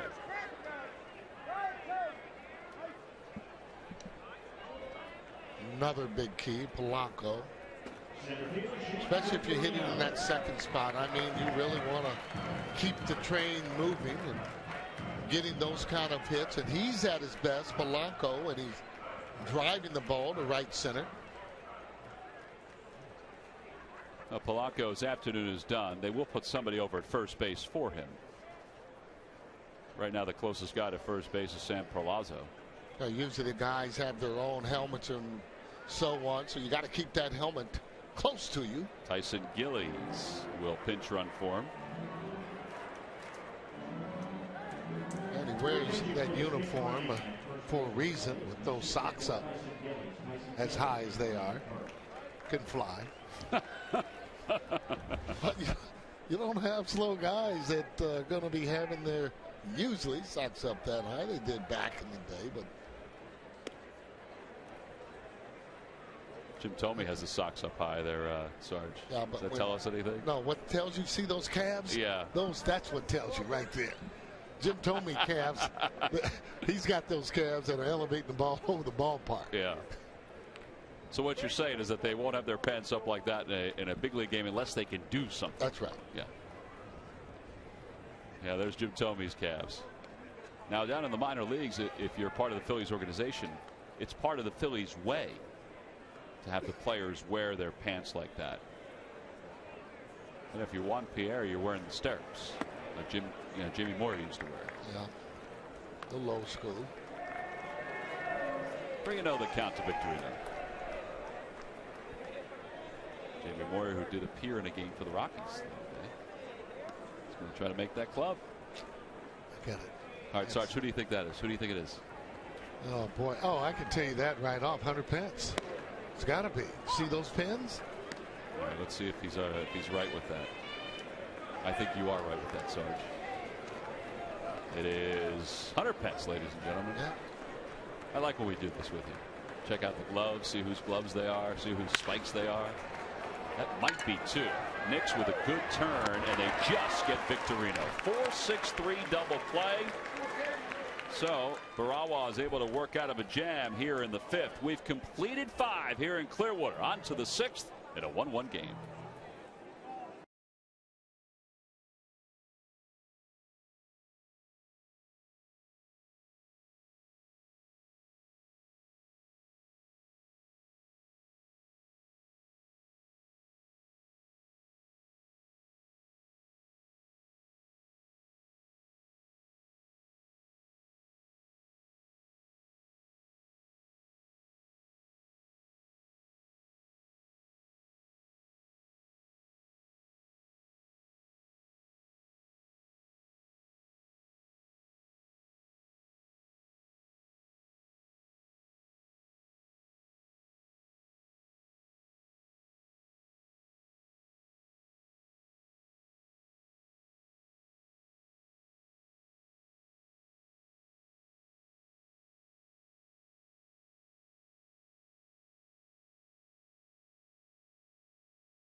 And some changes for the Phillies, as you would expect, as we go to the top of the 6th inning. Placido Polanco is pinch run for by Tyson Gillies.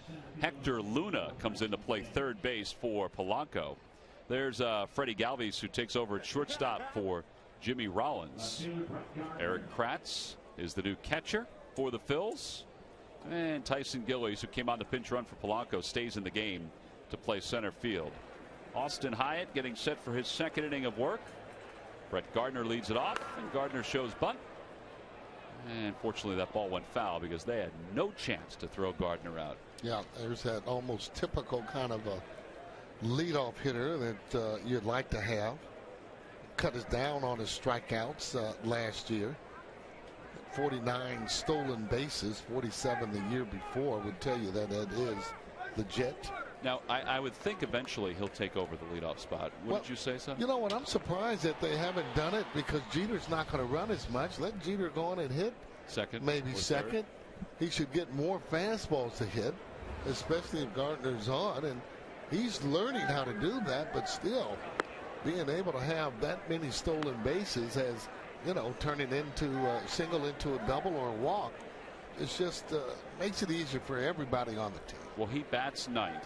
Or he has batted ninth. And that's almost like another leadoff hitter, but, you know, even though he got up quite a bit, still that leadoff guy, when you're leading the game off to be able to get on, get a double, or you know you've been able to score on a ground ball, a lot of times not having to have a hit to score a speedy runner, and especially from third base. I would think he scored 87 runs last year, and the Yankees scored a boatload of runs. But if he was in the leadoff spot, he'd have over 100 runs scored. You would have to think so, especially with him hitting ninth. A lot more opportunities for some of his fellow teammates to drive him in. Inside 2-2. How much of that do you think is Derek Jeter's preference? I think he has a lot to do with that. Sometimes the veteran players, from being superstitious, just doesn't want to move, but I just feel for the betterment of the team because he is going to run. You'd like to have that guy at the top. Well, Joe Girardi certainly has options, but his main option probably is to keep Derek Jeter happy. Well, you want to keep him happy, and you also want to win. So, you know, he'll go to him, and Jeter's a smart guy. Into the alleyway. Look at Tyson Gillies, how fast he got there. Dominic Brown made the diving attempt, and Gardner can fly. He's on his way to third. The throw cut off by Franzen. Gets away from Luna. Well, Gardner's going to score easily. He'll score standing. And it's 2-1 Yankees. I looked up wondering and hoping that Dominic Brown was okay the way he went after that ball and where his hand was when he went after that ball. We've seen him do that so many times, but those are other adjustments in that outfield that you're going to have to really make sure you're taken care of. He actually broke back on the ball. Then he tried to come back in and then wasn't able to get it. Now, this should never happen. This happens, as you can see. That's just a good throw, but he's too close, though. Gillies there in center. You got to back up a little bit just to make sure that ball doesn't elude you. My thought would be that they'll score that a triple and then an E4 because the throw from Franzen got away from Hector and Luna. And really should have been just a fly ball for me and out. So it's 2-1 Yankees. Curtis Granderson's the hitter. 1 ball and 1 strike to Granderson, who's 0 for 2. And Charlie's not going to be very happy about that. I mean, he has put up with the strikeouts, but the errors and not really concentrating the way that you should. He's not going to go for that. That's more mental for me because they practice that particular play all the time, all over the fields in your relays. So that should have been a little simple relay there, and maybe he only gets 2. Not to put, Charlie's thoughts in your mind, but what will Charlie think of the way Dominic went after that ball? He's not going to like that either. But those are things, though, you can straighten out. Yeah. Exactly. You can take fly balls and, take them off of the bat. That'll straighten itself out. There's another fly ball into foul territory, left field side, and Hector Luna makes the catch. Did a good job adjusting to the wind, and outfielders are going to know to do that. But when you're trying to make that club, you almost in the outfield, Tom, you got to anticipate the ball coming to you with every hitter. Therefore, it makes it easier for you to be able to catch balls and to go left or right. Well, and we talk about, you know, it's a work in progress. You think he gets leeway the first few days? Absolutely. But, you know, you keep seeing that, then all of a sudden they're going to want you to straighten that out in the minor leagues. Nick Swisher's 1 for 2. He singled his first time of a little looper. Just with the pitching that, and especially the starting pitching, fighting fields have, you just don't want to give up extra outs. 0-2 the count to Swisher.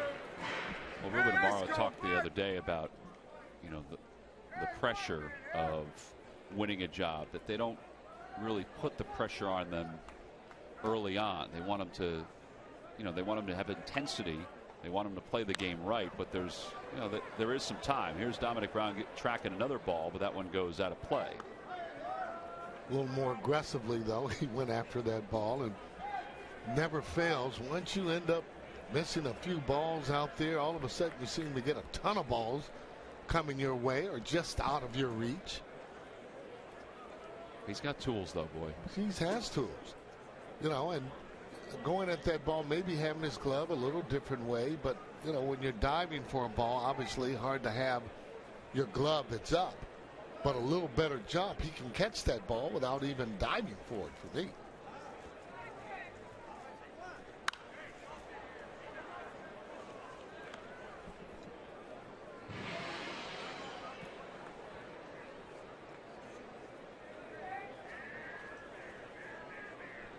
Hyatt last year in Reading, 28 games started. That also led the Eastern League. The 12 wins we talked about, they were tops in the league. And he's got a battle going on right now with Nick Swisher. Pretty good pitch. Put it in on his hands.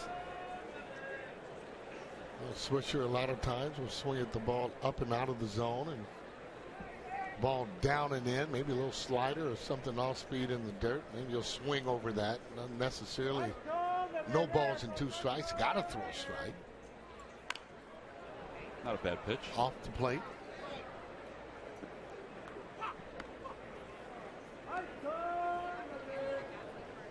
Nick Swisher's in a little bit of pain right now. Yeah, one of the funnier guys in the league, although he's serious when he's at the plate. Become a pretty good switch hitter with power.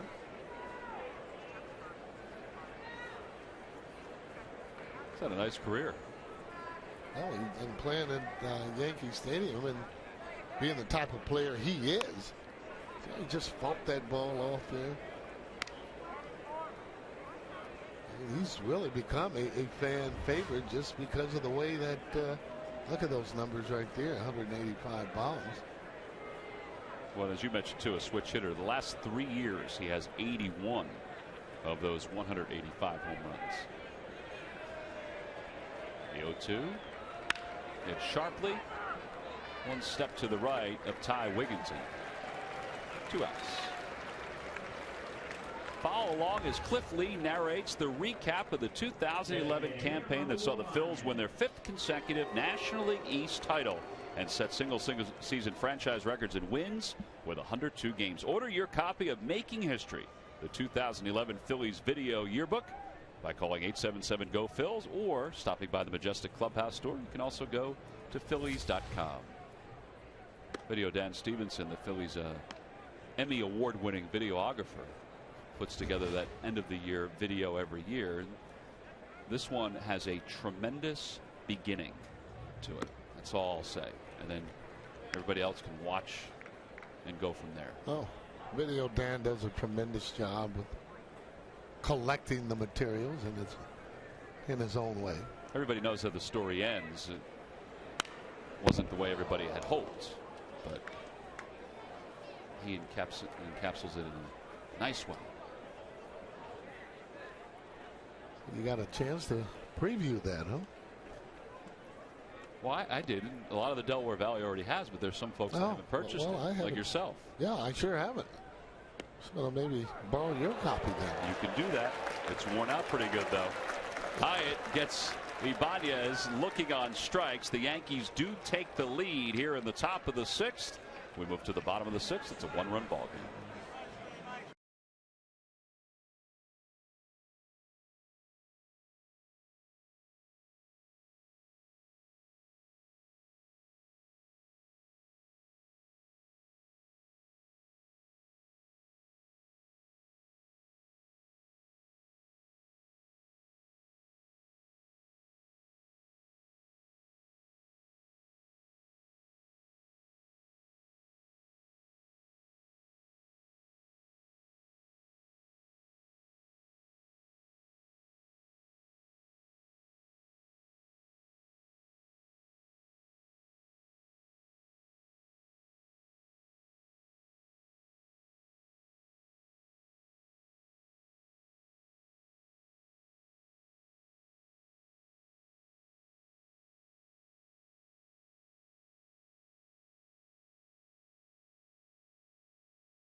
Only from Comcast, the official HD triple play provider of the Phillies. 2 games here at Bright House Field, 2 sellouts. The berm has been filled these first 2 games, and that's a normal sight here in spring training. Not only Jimmy Rollins signing for a long time, but just autographs in general down that left field line. Here's a perfect opportunity to get players or your favorite players, especially when they've come out of the game. And if they've done anything at all, you can bet they'll be over there signing autographs on the side. J. Rowe, one of the guys that continues to do that. Well, Jimmy had a very good day today. 2 hits, a run scored. Some changes for the Yankees as we get set to begin this inning. We have changes in left field, and we have changes in right field. In right field, that is Colin Curtis. Just saw Justin Maxwell over in left field. And Jim Thome is going to have his second hit of the day, and his day may be done. New center fielder is Melky Mesa for the Yankees.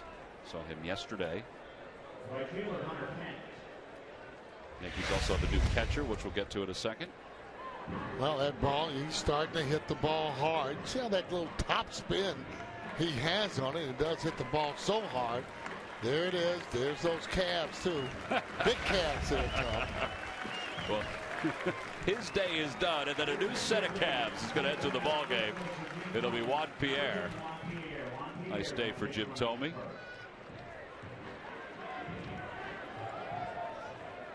Gustavo Molina is the new catcher for the Yankees.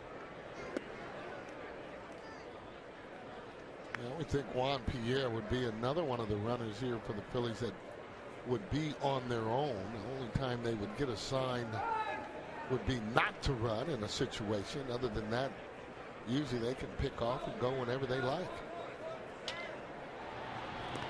Pierre is back with an easy throw. By the way, let me correct myself. It's Zoilo Almonte who's in left field. So Almonte, who's played in the first 3 games for the Yankees, is taking over in left field. There's a strike at the knees to Hunter Pence. Adam Miller is the new pitcher, as we just showed you. Urawa, he threw hard. He gave just a couple hits. Got a double play ball from the 12th round pick out of St. John's University.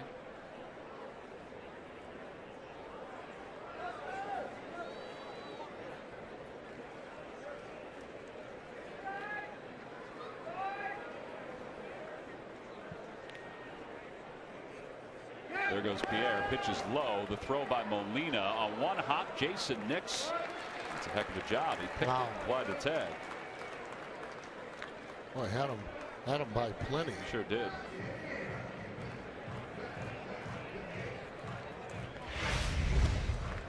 Take a look here at his throw as he comes up. That ball bounces, but it gets there so good. I got to tell you, give him credit.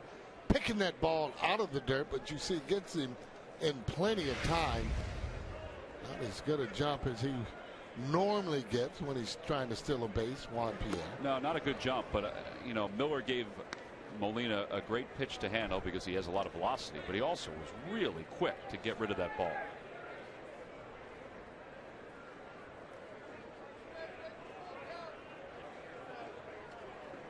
Three and one the count to Hunter Pence. Make it 3-2. That's when you want to be a little more disciplined, and that, for me, the 3-1 count though for Hunter Pence, he can get that if he can zone it, meaning that you get the ball in a certain area. I think he'll have even more success. It's kind of what we were talking about, about what they're trying to change with the team. Is 3-0, 3-1. Pence, by the way, is homered in the first 2 games. That was a long one. Well, I tell you, throw the ball in that area there, and he hits with no fear. He knows what to do with the bat hit. He gets it right to the ball and drives it. Let me tell you, though, the one he hit yesterday, it was like a 25-mile-an-hour wind gust coming in and over from left field, and he hit it right through the wind. I mean, it was a shot. That's how strong he is. Everything that Hunter does is just about maximum effort. Loves to play the game. Loves to talk about the game. Well, turned out to be pretty decent at bat for him too, to work out the walk. Yeah, fastball up and in, and you can see what he was trying to do. If he threw a fastball, he wanted to make it sure it was off the plate.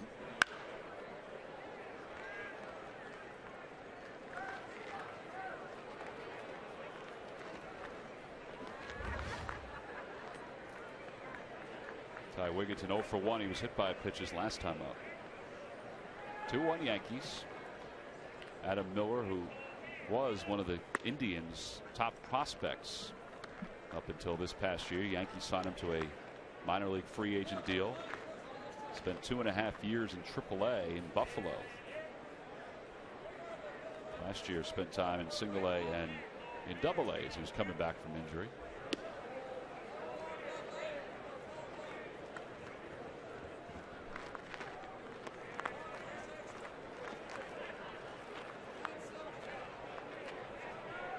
Michael Pineda started. He went the first 2. Allowed 1 hit, couple strikeouts. David Robertson allowed the run on the base hit by Polanco. And then 3 young pitchers, Cabral, Barawa, and now Miller for the Yankees. Meanwhile, for the Phillies, Joe Blanton pitched the first 2 innings, did a nice job. There's Larry Rothschild talking with Joe Girardi. He's the pitching coach for the Yanks. There goes Pence. Try it again. Molina's second throw, not in time. Quick tag by Nix, but Pence got his foot in there. Boy, I like this today, Sarge. I like the fact the Phillies are swiping some bags. Yeah, they're still in bags, however, though I thought that might have been an actual ball, so that was ball 4, but he's not there anyway. It's good practice. It was. I went right with the umpire, right with the catcher, right with the second baseman. Spring training for everybody. Thank you, Sarge. So Wigginton works out a walk, but Pence was hustling the second. Well, everybody working on the throw, working on the running. It all works. Dominic Brown takes a fastball for a strike.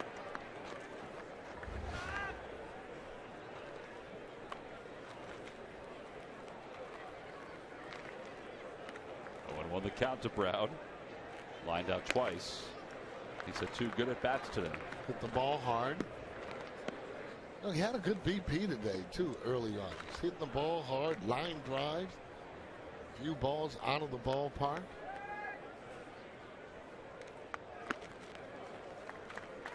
And Molina's going to go out and chat with Miller. Well, you can do some more zone hitting now and get the pitch that you would want to hit. He's been trying to hit the outside part of the plate. First pitch for a strike was on the outside. All right, so we, as fans, we want to look at 2-1, 3-0, 3-1. Yeah, spring, right? 2-0. And Willie Mays would make the first pitch of the game as if it was 2-0. Through a breaking ball, he would actually take the ball. So you're using that as an advantage when you're going up the very first time. In the driver's seat again. Just don't want to overswing in these situations. And for sure, you don't want to be late. Well, good eye. There's ball 4. And the bases are loaded. So 3 straight walks. And Larry Rothschild going out to talk to Adam Miller. Charlie Manuel's got his lineup card out. Made one change in this inning. The Yankees have a left-hander warming up in the pen. You never know when a pitching coach goes out, Sergeant. He could be making that change. Yeah, and they do that in spring training a little bit more. Lou Piniella does his during the course of the season. We'll have his pitching coach go out and take a guy out. Juan Cedeno is the left-hander warming up. Just saw Joe Girardi in that dugout talking to Stump Merrill. Did you ever play for Stump Merrill anywhere you were? No, sure didn't. Well, I guess he's been with the Yankees for so long. He's not only managed the Yankees at one time, but he was the Yankee farm system for a long time as a manager. Eric Kratz takes a strike. It's 0-1.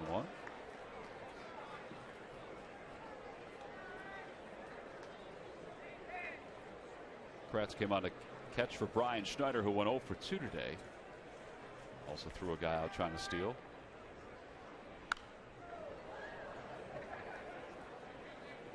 A little bit late on that high fastball.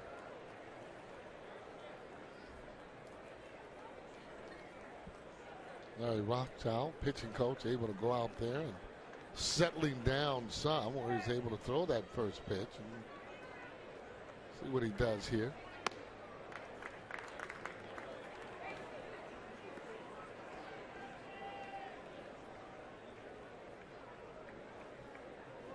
Larry Rothschild in his second year as the pitching coach for the Yankees.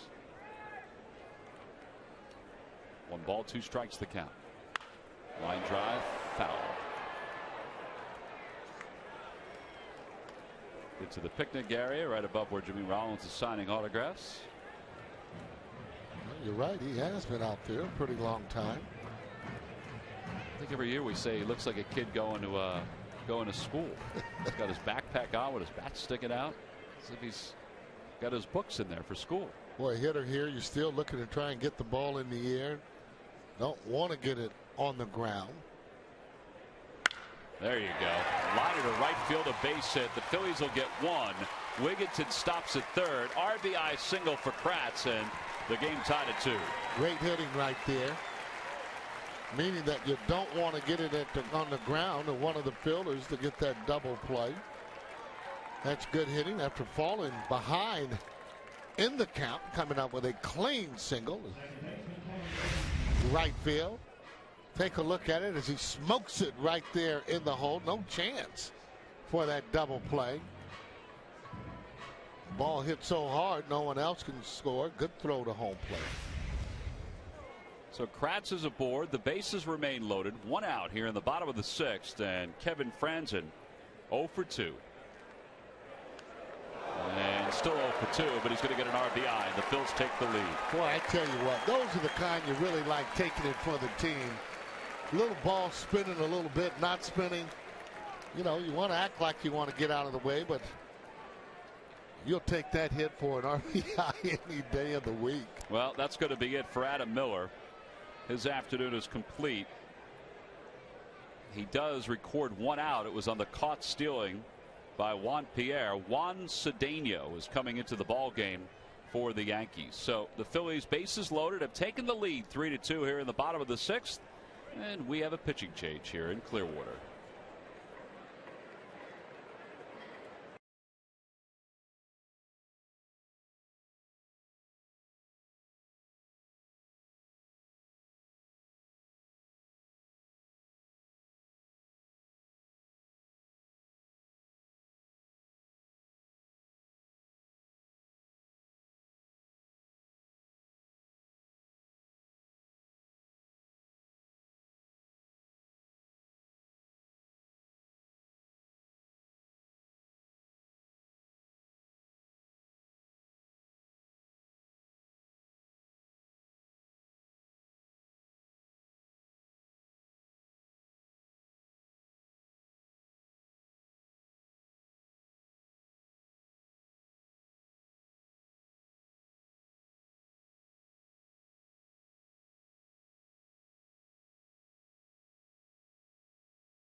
house, but he's signed as many autographs as he possibly can. Jimmy Rollins has been out there for a little more than 15 minutes since he's been lifted from the game.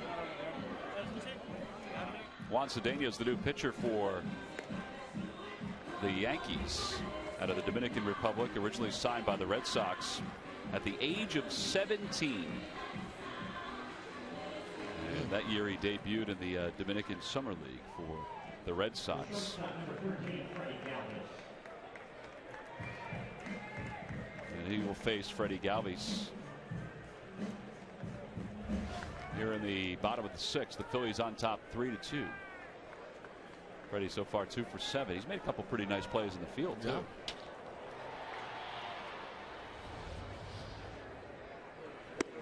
I think we've been spoiled the last few years at shortstop, obviously with Jimmy Rollins, but also with Wilson Valdez, with those two guys' arms. Freddie Galvis doesn't have the same kind of arm, but he gets the ball. His release is so quick, and he gets the ball over to first pretty quick. Let's see if that's deep enough to score Dominic Brown. Mesa is under at shallow center. Here comes Dominic Brown. The throw is up the line. Juan Samuel being a little aggressive here at the bottom of the sixth because he had the speed to use. Yeah. Took a good throw to get him right at home plate. And you're right, Dominic does have good speed. We talk about how the scoreboard dictates what you're going to do. May not have sent him if they were down by a run, but you can be aggressive the way that he was. Head down as he comes in. He can run. Oh, boy. He slides across home plate. You know, that's a piece to the puzzle that not many guys can duplicate, is his speed. That's exactly right, and you can't teach speed. God-given talent in terms of that. You can teach players technique, but that speed, oh no. And I tell you, some of those instincts too on the base running, if you can do them, you don't have to be a fast base runner. Here's Tyson Gillies with 2 on and 2 outs, and the Phillies up by 2. Yeah, and they want to get off the snide too. They want to win a ball game. You don't want to go, you know, 0 for 3, 0 for 4, 0 for 5. You just got to answer more and more questions. Rule of thumb here in spring training, you like to be somewhere around 500 and play consistent around there. Usually late you'll lose ball games because you have a lot of times AA, AAA players, but that's all a part of it. I think you're right though about the questions. You know, you want to get it out of the way so nobody's wondering in game 5 when are you going to win your first game. Oh. Outside 2-1 to Tyson Gillies.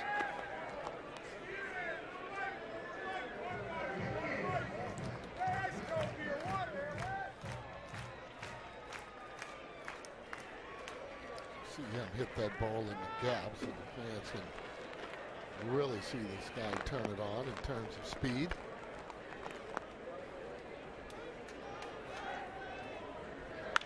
He went into the gap on Saturday, but somebody was on base that he was faster than, so he couldn't really do anything. That's the other thing too. Really, that's good thing. They're knowing your runners, because a lot of times you run right up their back.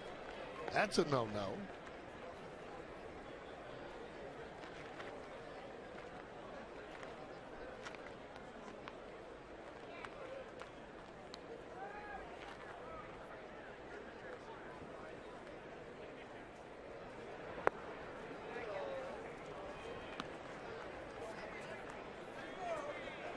Base hit in the outfield somewhere. The ground ball should be able to score with no problem.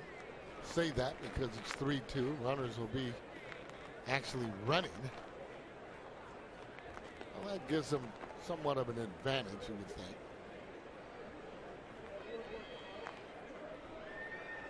There they go. Ball 4. Well, it's not Pete Rose fast, but it's pretty quick. Well, Greg Murphy's been down there watching Jimmy Rollins sign some autographs, and Jimmy's been nice enough to stop by and chat with Murph. Murph, take it away. Yeah, he's been a busy guy. I think it was about 20 minutes signing autographs for the fans. They certainly enjoy it. It looks like you enjoy it as well. Yeah, it's the only time that, I really, take my time to do this. When the season starts, it's all about business. And that's a part of spring training experience, is to have the fans get this close, where they can reach out and touch you and actually feel like they're a part of what's going on down here. And, every spring training Ruben comes in and makes sure that we pay attention to the fans, because of them, we've sold out 100-something straight games. So it's just a little thing we can do to give back. Well, certainly giving back and also taking care of business out on the field today. A couple of hits for you. And there's been so much talk, Jimmy, about, a different approach, not only at the plate, but a different way to manufacture runs. We saw a little bit of that today with you on the base pass and Paulie knocking in. It's not a different way at all. It's something we've always done, but we've kind of gotten away from. We've always had speed at the top of the lineup, steal some bases, make things happen. Last couple of years probably just been, more reliant on the home run. We can run 1 through 3 actually when Chase is healthy. But we have to get back to doing those things. The pitchers get a lot of credit, so it's time for us to steal a little bit of that spotlight. I asked Paulie what he thought of your speed today. He said, wow, after game 3, he's looking pretty good right now. How'd you feel? I felt like I was running uphill. That's what I felt like. First steal, I looked back and I had an S between first and second. Still in third, I felt pretty good. Felt like it took forever to, try to beat the pitcher. Good thing he dropped the ball. But it was a good day to stretch my legs out. I haven't done that in a long time. So I'm looking forward to doing a lot more of that a little earlier this spring training, and then maybe back off as we get closer to the end of spring training. All right, before I let you go, any bold predictions? Is it too early for a bold prediction from you?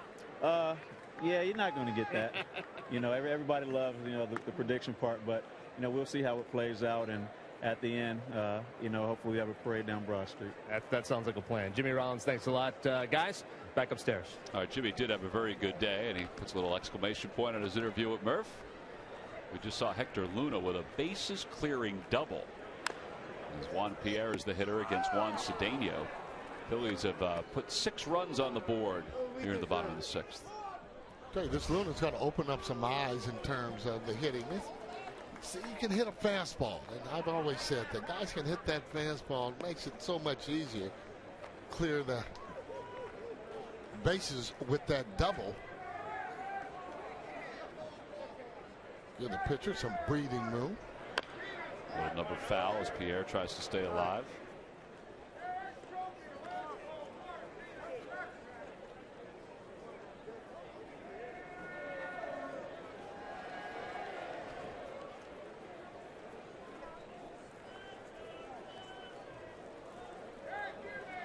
Juan Pierre getting up over 600 times last year. Obviously not going to be able to get that with the fighting Fields, although someone got hurt or whatever to get more ABs as he strikes out. Not a good at bat. Yeah, he was kind of tied up on that. Some guys are always loose, so that's exactly what Jimmy Rollins is. Phillies a little looser, up by 5.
Run 6th inning, have a lead in the game 7-2. You see Pineda started the game for the Yankees, pitched well. Jason Nix had a sac fly. Joe Blanton also strong 2 innings. Hector Luna capped off that big 6-run 6th inning with a bases loaded 3-run double.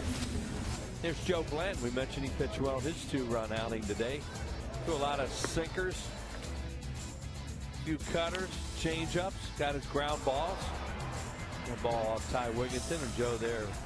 Well, he got his work in today and was very happy with what he did. Jimmy Rollins had a nice afternoon too. He got on base 3 times, stole a couple bags. Also scored a run. That was Polanco knocking him in there in the 3rd inning after he had walked and stolen a couple bases. Jim Thome hit some balls right on the nose. Had a double off the wall.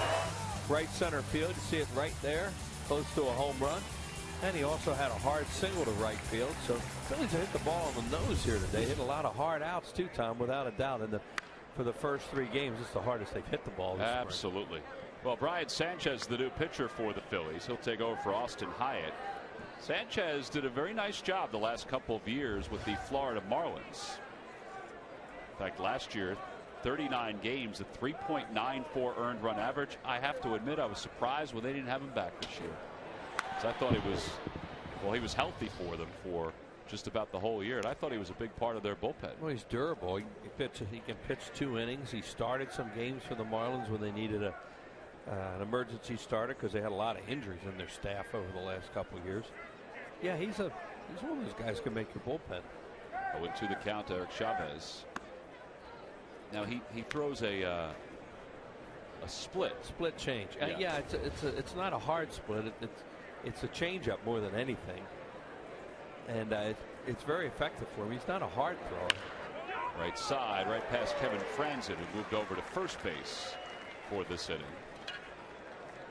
And aboard is Eric Chavez, was his first hit of the spring, and he is going to be pinch run 4 over at first. Friday, April 27th is the start of a 4-game series against the Chicago Cubs. How good will the Cubs be this year? Well, nobody really knows. They've got a pretty good pitching staff, but they've lost a lot of guys over the last few years. 3 7:05 games. The 4th game is a Hatfield Dollar Dog Night. That's Monday, April 30th. And don't forget, Sunday the 29th is the Fanatics' birthday, brought to you by Citizens Bank, a free Fanatic bank for fans 14 and under. That ball was smoked to right field, and Pasetnik had it and then dropped it. And the Yankees will have runners on first and second. Brandon Laird is the runner at second base. And Gustavo Molina was the one who smoked that ball to right. I don't know if Pasetnik just lost this or what. Well, he misjudged it. He misplayed it, and then the wind brought it back, and he drops it. So we'll have to see how they score it. Had a lot of adventures in the outfield in the first 3 games of this year. Oh, yesterday was really difficult. Yeah. I mean, the wind was blowing the ball every which way during yesterday's game. Luis Montañez made just a fabulous play down the right field line. Yeah, after all the plays that were misplayed in that game, that was a tremendous play by Montañez. There's Ramiro Pena. He's up for the first time. He came in for Eduardo Nunez in the 5th when Nunez was hit by a pitch.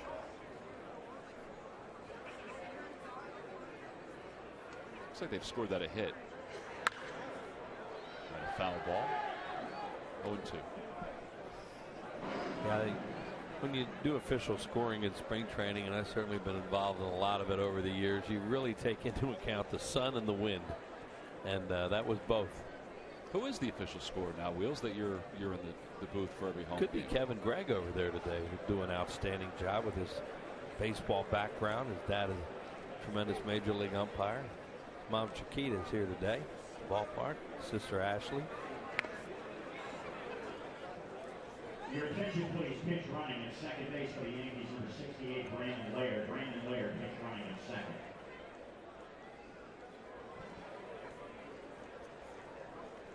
Phillies have made a couple changes too, which we will get to in a moment. Besides Brian Sanchez, you saw Pasetnik out in right field as he dropped that fly ball.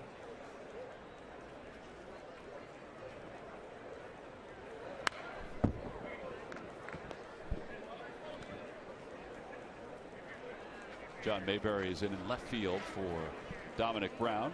Michael Martinez comes on to play second base. And Kevin Franzen moved over to first base. There he is.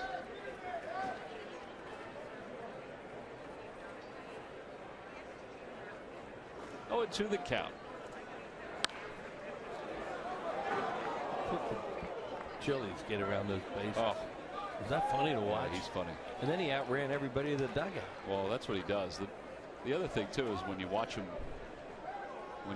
come in and out to his position. Runs. I said when he walked, he wasn't Pete Rose fast up the first base line, but he was pretty quick. He was quick. But after he scored the run, he looked up and he was flying back to the dugout already. Swing and a miss. Good changeup. That was it right there, wasn't it? Yep. So 1 out. Well, so far today, Joe Blanton started, went 2 solid innings. Scott Ellerton followed, pitched the 3rd and 4th, and pitched very well. Then Austin Hyatt allowed 2 runs in his 2 innings of work. And now it's Brian Sanchez facing Bill Hall, 0 for 2.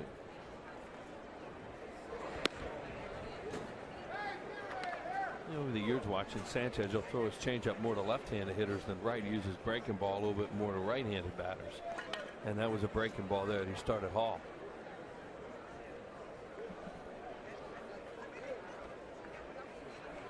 Another one.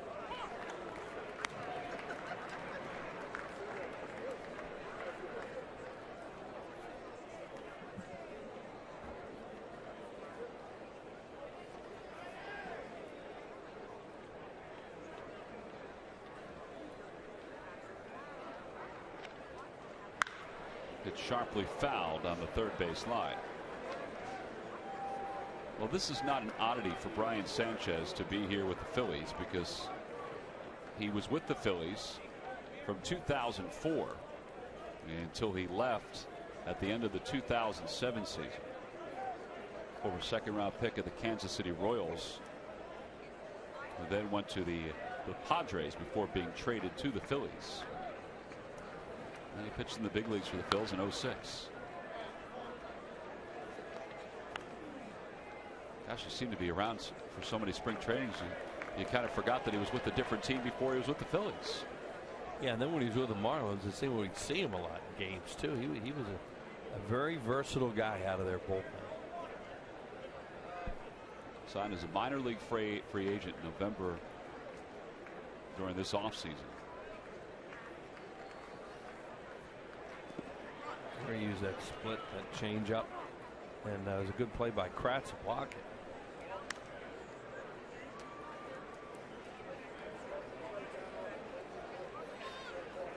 Eric Kratz, who last year was at Lehigh Valley, also got some time in the big leagues. Here we go. Of course, you always got to try and anticipate.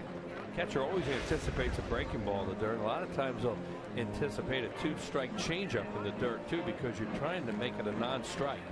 The idea of that pitch is not to throw it for a strike, but to throw it for a pitch out with strikes in that they'll chase.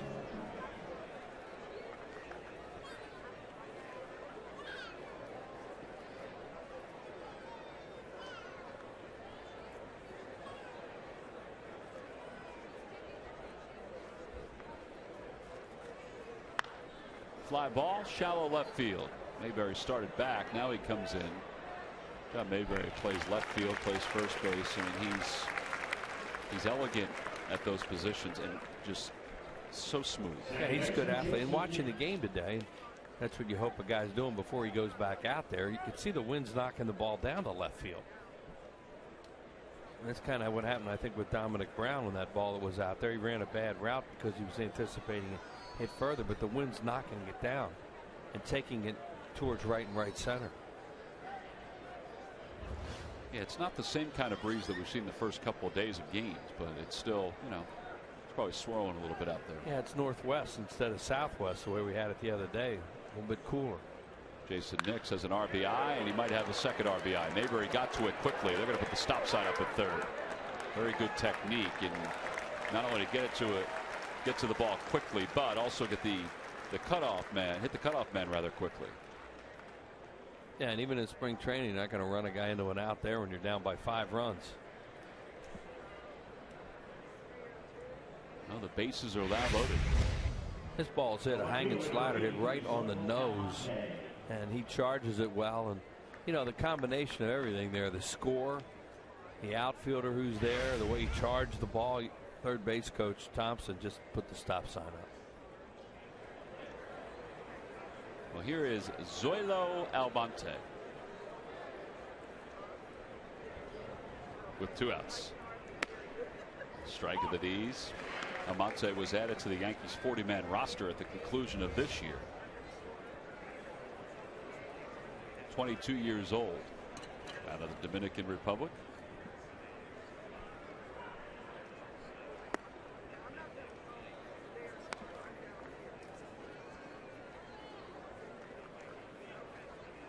We had some fun with that name the other day, Zoilo. We were saying Zoyo, though. I thought we called him Zoilo because there's only one L. Maybe we were.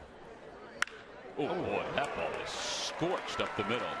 1 run is in. That's going to be it. Gillies got to it quickly and threw a strike to the plate. Oh, it was nice to see. He overthrew the cutoff man, though. Yeah. But it looked pretty. It really did. Not what they want, but well, he has a strong arm, too. It's one thing about Gillies is he's got a lot of tools. That ball smoked right back through the middle. And with the score the way that it is, once again, Rob Thompson. Now that thing got stuck in his glove, and he did a double pump there, and that may be one of the reasons why he airmailed it. See, he didn't have a grip on it right away and missed the cutoff. But that was an ooh-ah throw for the crowd, that's for sure. Sure was. Well, here's Melky Mesa, and it's no balls and 1 strike.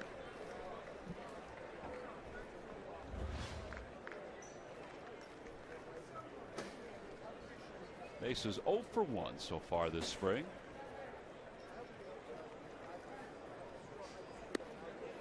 Not a bad pitch right there. The appeal, no swing, says Dan Iasonia. Started the game over at third base, but now is the first base umpire.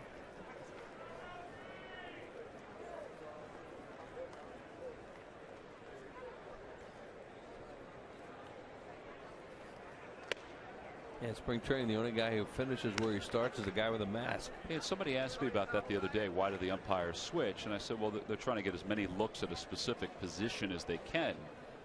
And I said, it's not even the calls at those bags. It's also the rotation, where they're supposed to go on particular plays. They can get some practice with moving from place to place. You know, if there's a ball to the outfield, who covers home? Like, let's say the third base umpire goes out for the outfield. And in Frank Pulley's case, when we were at Jack Russell Stadium, when he used to park down the third base line, when he was on the bases, he always finished at third because he'd start backing down the line as the outs occurred. He'd get further and further away. 1 out, 2 outs, 3. He'd whistle, wave goodbye, and he'd be in his car. But that was a veteran privilege that he had. Swing and a miss. So the Yankees leave the bases loaded. They do, however, score a run. Pull within 4. Time to stretch here at Bright House Field, where the Phillies on top, 7-3.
And luncheon for women go on sale tomorrow at 9 a.m. Call 215-463-1000. The cost is $200. Now, folks, if you want to go to this, you got to start calling tomorrow because they go so fast. Visit Phillies.com/baseball101 for more information. Those are always a lot of fun. We get a chance to do at least one of those during the course of the season. Right. They are fun, too. The fans that come down for that really have a great day. Juan Cedeno is still out there for the Yankees, the left-hander. Scott Pasednik is the batter.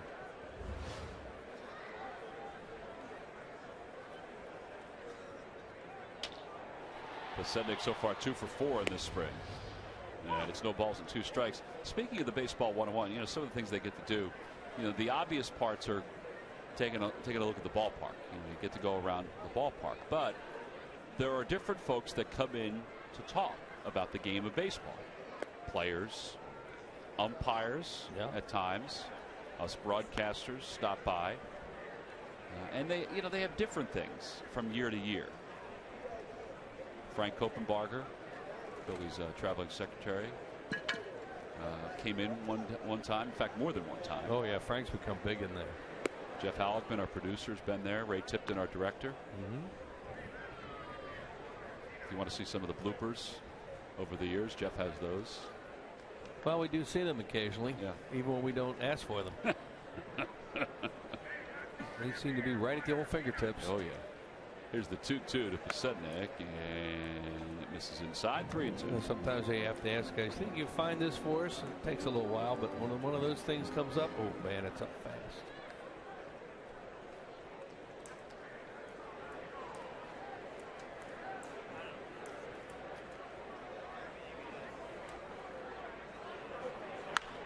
Air foul.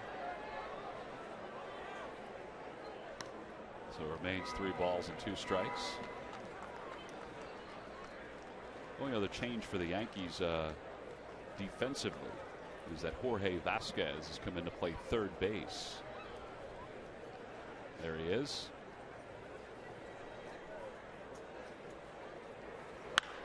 Ball is shot into left field. 1 away. These defensive changes for the Yankees. John Mayberry Jr. is due up. Jorge Vasquez now playing third. Now playing first, number 68, Brandon Laird. Brandon Laird now playing first. John Mayberry has made two wonderful plays over at first base in the first couple of games. Saturday, he made an over-the-shoulder back to the infield catch in foul territory. That just proved how athletic he is and how solid he is defensively. And it really is wherever they put him. He plays center field. Obviously in left field right now. Yesterday in the first inning with Roy Halladay on the mound, he made a really nice play to end the inning on a ball hit by Mark Teixeira. That Roy even said after the ball game that he didn't think they would get the out. Well, he can do a lot of things, and John can play center field too if you need him out there. Anytime you have a guy that can play center field on your ball club, that's really important, really valuable. No balls, 2 strikes, the count.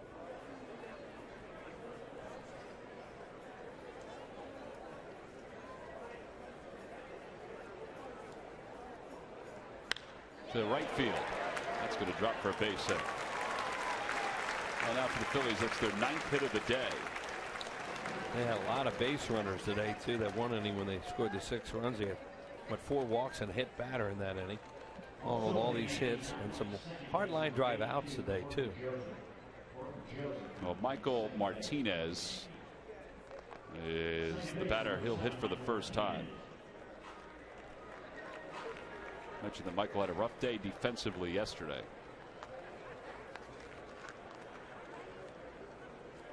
It's kind of neat, though, Wheels, how they have, they've kind of changed up which guys start and which guys go in late for this game. And part of it is to give some of the other players a chance to face the quote-unquote major league pitchers. And now for guys like Michael Martinez and John Mayberry, it's a chance to just get some at-bats late in the game. Because every At the end of spring training, if you look at this big chart that's on Charlie Manuel's wall, everybody will have a specific amount of at-bats before they go north. Right. They really try to make that happen. And sometimes if you have weather problems, they'll have to play, more games. Oh, boy. That ball is drilled, and that ball is gone. Just over the wall, a 2-run home run for Michael Martinez. If you timed it, it didn't take that long. And the Phillies on top now 9-3. It's hard to hit a ball out to left field today. You really have to hit it.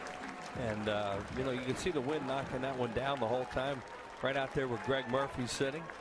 He almost got himself a souvenir. Michael will surprise you once in a while with his power. He did some things last year left-handed that hit some balls out of the ballpark, and they're from his natural side, the right side. And there it goes into the first row right by Murph. All right, Murph, listen, you got to make that play. I mean, seriously, if you're going to be out there at the Frenchie's Tiki Bar, you got to bring a glove or something. I was thinking about knocking the guys over here. He said no. The guy next to you said no. I'm just out here enjoying the game. That souvenir was for him, but he didn't want any parts of it either.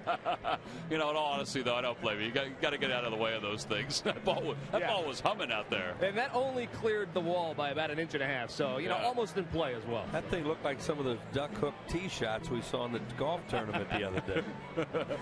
All right, well, I had a couple of those. 9-3, Phillies are on top. We have a pitching change. We'll take a break and let you know who the pitcher is when we get back.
Ryan Pope is the new pitcher for the New York Yankees. The batter is Eric Kratz. The Phillies on top 9-3. There's Ryan Pope. Last year in the minor leagues, he had 8 saves. But the Yankees have put these different guys in today that had 5 saves here, 7 saves there, 6 saves here. Well, at this point in spring training, you got a lot of guys wearing 70, 80, and 90 like this. So, they're here. Might as well get them some work. That's why it's, wins and losses in spring training games are not all that important. Ryan Pope is a former 3rd-round pick by the Yankees. Guess what college he's from, Wheels? I'll give you 3 tries. Why would I know that? Because you're the Big Ten school. You have the love of baseball, and this school is producing possible major leaguer. Fullerton State. Ooh, good guess. No, that's wrong. LSU. Another good guess. That is incorrect. You're getting closer though, state-wise. You're moving west to east. Oh, you mean in Louisiana? That was no, but you're getting closer to where it's located. Is he from Texas? He is not from Texas. Well, he's not from a school in Texas. He didn't go to UT. No. Eric Kratz lifts one into center field, and there are 2 outs. All right, where'd he go? He went to the Savannah College of Art and Design. Thanks. Yeah, that was really good. Yeah, to come right up with that one. Went in to be a painter, turned out to be a pitcher. I guess so. Part of the NAIA All-American team when he was there. Also the Gold Glove team. So he can field his position.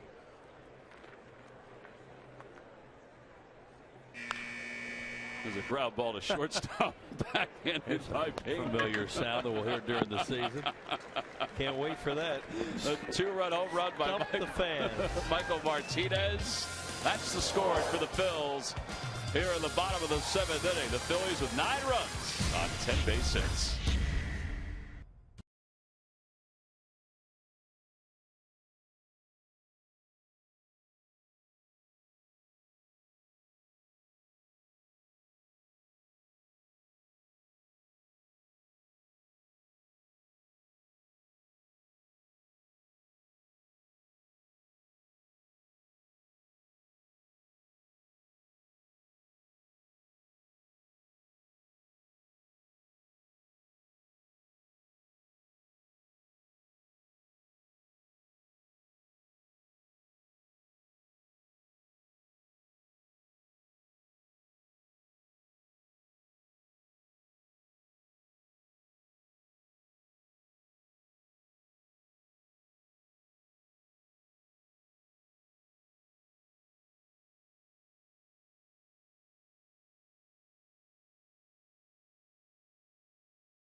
University Hospital. Call 1-800-JEFF now for an appointment. 66th year of baseball here in Clearwater, Florida. The relationship between the Phillies and the folks here in Clearwater.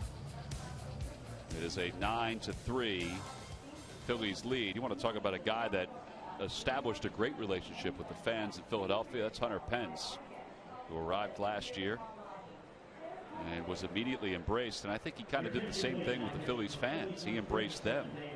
Signed some autographs before his day is complete. David Herndon is the new pitcher for the Phillies. Herndon last year in his 2nd year with the Phils, a 3.32 earned run average. Colin Curtis will lead it off, and he takes strike 1.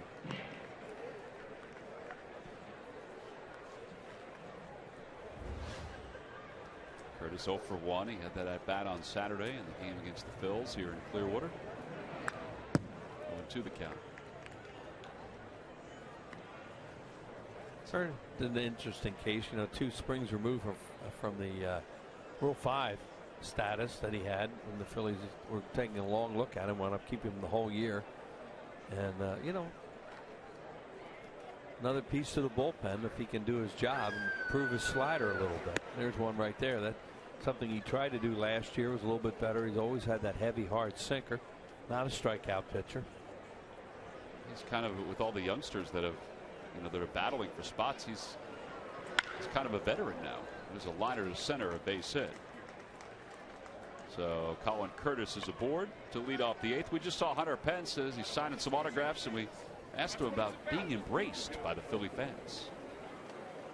It was chaos. It was unbelievable. The city's such an amazing place to play baseball, and for them to treat me the way they were, the excitement, it was unbelievable. It was a lot of fun, and I think we made some good memories out there.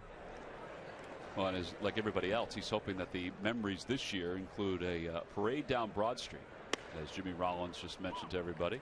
Think he'd have much fun in that? Holy cow. Ooh. Think about how he was when the Phillies won the National League East. You had to get out of the way. Telling you. Oh, yeah. Oh, man, he came flying in the clubhouse that night. And he was running fast. Here's Justin Maxwell. 1 ball and 1 strike to Maxwell. 9-3 Phillies here in the top of the 8th, game 3 of the spring.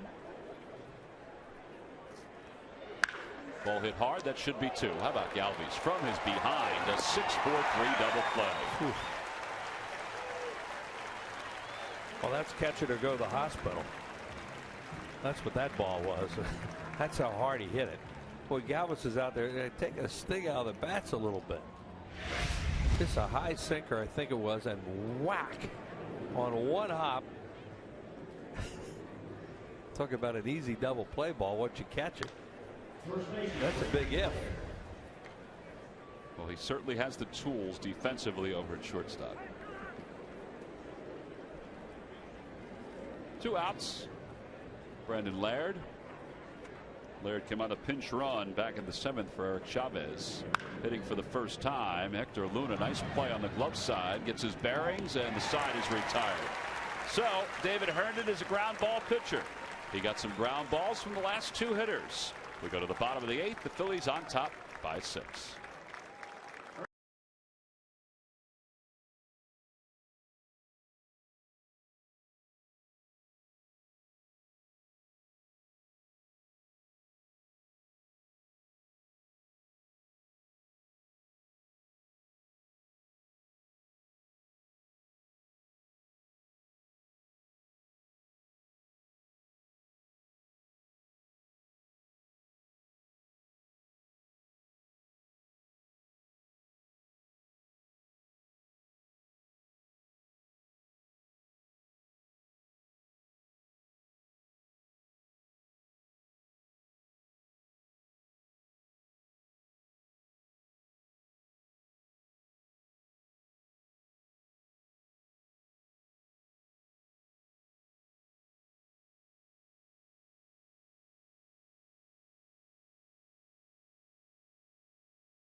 League. Not this year, though, and their trip to Philadelphia will be Monday, May 14th and Tuesday, May 15th, 7:05 and 1:05. Monday's game is Teva Respiratory Asthma Awareness Night.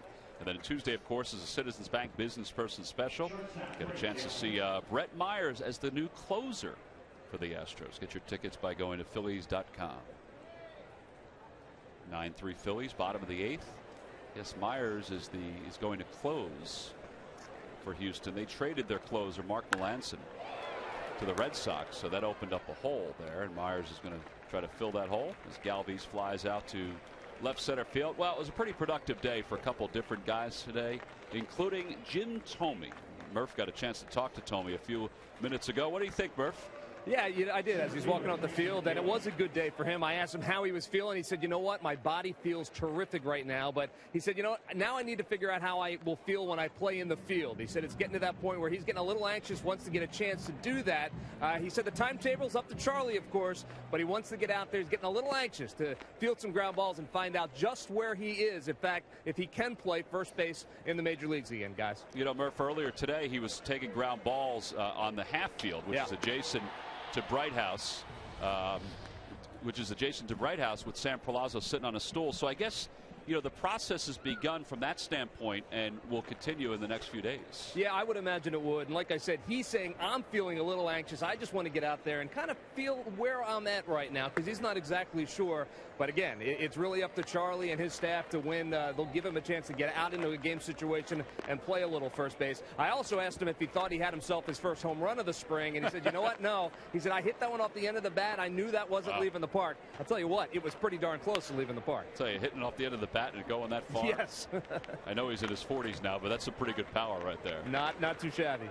All right, well, we'll see. It's going to be exciting to see Jim Thome back out there playing first, and I think by the reaction of the fans the last couple days, you know, I mean, he wasn't here for 20 years, for 15 years, but man, he is a fan favorite. Well, a lot of people, you know, you think back on this run the Phillies are on right now and what started it, and obviously Citizens Bank Park is a huge part of it, but the initial free agent signing of Jim Thome may have been the beginning of it when you think about it. It was the Thome signing, Kevin Millwood trade when Johnny Estrada was traded to the Braves for Kevin Millwood, and even the David Bell signing. Even I know David didn't do what everybody expected he was going to do, but that's where it all started. And maybe it began even with the internal players like Jimmy Rollins, Pat Burrell, but you know, going out and getting those pieces to help out from other teams. Well, the revenues started to, you know, the revenues were on the horizon with the new ballpark, and nobody in their right mind could have predicted the way it's turned out. I mean, with the support this team gets from the fans of Philadelphia right now, it's just unbelievable. But you knew that when you got a new ballpark, the revenues would increase, and you were able to do some things because you could control your situation better than when you were a tenant, as they were at the Vet. Think about it too. This place and this complex and Citizens Bank Park, I mean, it's the perfect storm. You know, these two facilities at the same time. Same year they had. Never forget that year when they were trying to put together two ballparks at the same time. Jim Thome signing some autographs. Pretty fluid motion there. Trying to hold on to his bat bag as Gillies is down looking. He thought that was outside. Eric Cooper said, It's about that time in an exhibition game where the plate should get a little bit big. It did there. That pitch is way outside. Yeah. Well, Eric Cooper can't back down the third base line, Wheels, and get to his car. He's got to call balls and strikes. Telling you, Tom, that was one of the funniest things to watch when he would do that. And you go 1 out, and you'd watch him move a little bit. 2 outs, he'd go further. And Frank had this real shrill whistle, and you couldn't miss it. And his 3rd out, you'd hear that whistle, and he'd wave. Is he waving to you? Oh, yeah. Just to let us know he was leaving. That car was out of the parking lot before they had the bats in the clubhouse. 0-2 the count to Hector Luna, who was one of the big blows today, a 3-run double. All part of a 6-run 6th inning for the Phillies. Ooh. Ball got away. Yeah. Well, Luna really strides. You know, we've seen him with other teams, and he goes into the ball. And those are the kind of ones right there where you can get hurt.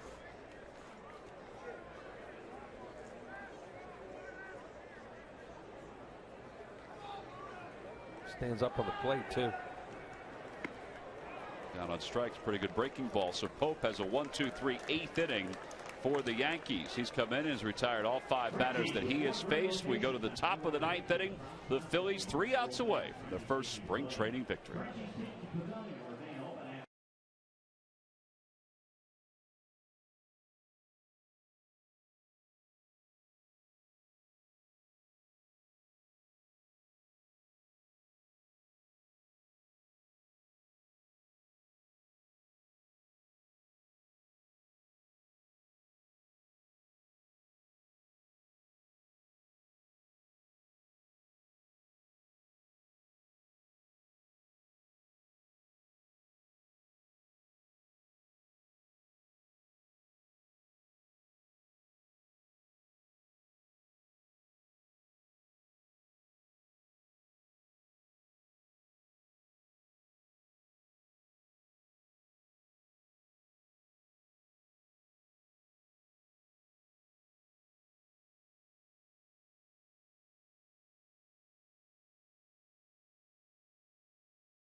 tonight on Sports Night.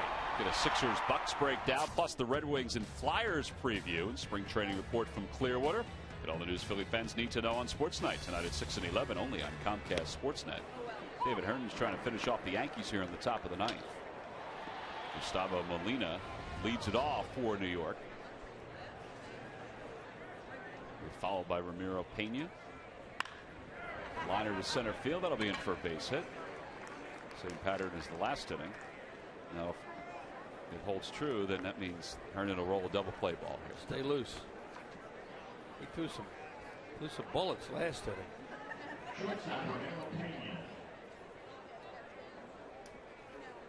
Herndon, 26 years old. Which last year in 45 games, a 3.32 earned run average. Spent some time in the minors last year. He's that heavy sinker.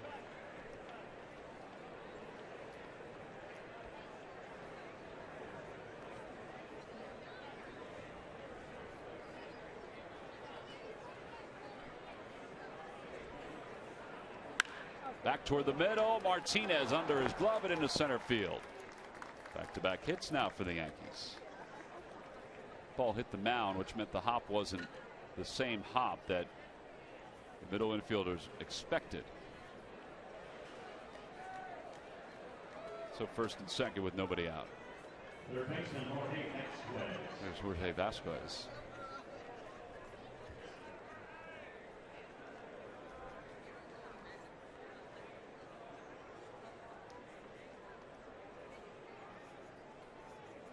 Javier Vasquez hasn't signed with anybody yet. There's a pitcher right there.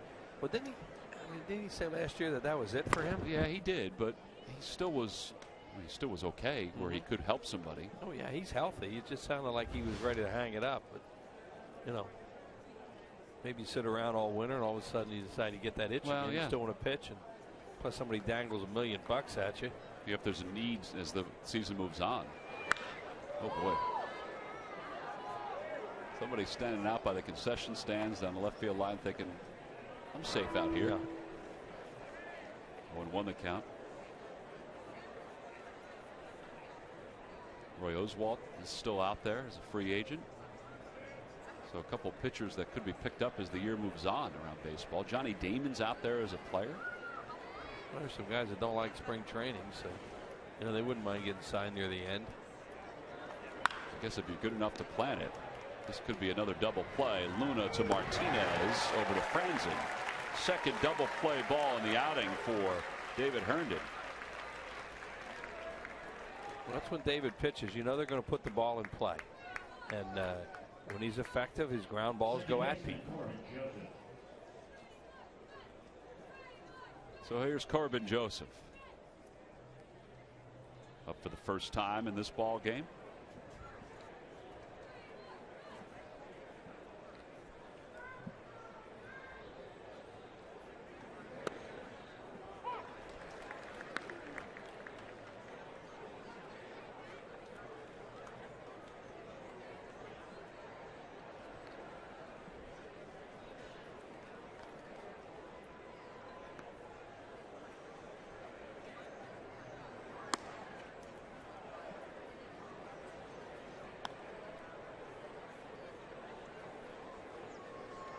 Phillies will be in Dunedin tomorrow to take on the Blue Jays. You hear that game on Phillies.com. Back here on Wednesday and Thursday for home games at Bright House Field. 1-2 the count. One strike away. 10,000 plus here today, and there's still a pretty good amount of people left. The 1-2 pitch.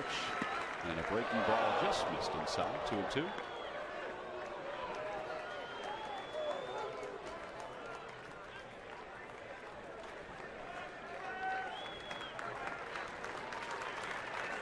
Fans are practicing too. Wheels, 2 outs, 2 strikes. Yeah. The Phillies fans are great at that, especially when you're on the road. You hear that. And a called strike 3. And the Phillies, have won their first spring training game. Their offense explodes for 6 runs in the 6th inning. wipe away a 1-run deficit, and they win it by a final score of 9-3. Hector Luna had one of the big hits. He had a bases clearing double, a 3-run double. So this 3-game set with the Yankees, 2 here at Bright House, 1 in Tampa, comes to a close. And the Phillies win it today, 9-3. Our W. Mason delivery of the game, well, we just talked about it. Hector Luna with his bases clearing double. Yeah, get the first pitch he saw and smoked that ball down the left field corner. Tyson Gillies was a runner on first base, and was that ever fun to watch him score? He's the 3rd guy to come around. Look out, boys, here he comes. There he is. There's Hector Luna, a longtime major league player who broke the game open today with the bases loaded double. Well, put it in perspective a little bit. We saw Gillies almost at home when Luna was just arriving at second. Yeah. He was at first base. So Charlie Manuel's team has its first win. 9-3 the final score this afternoon here at Bright House Field.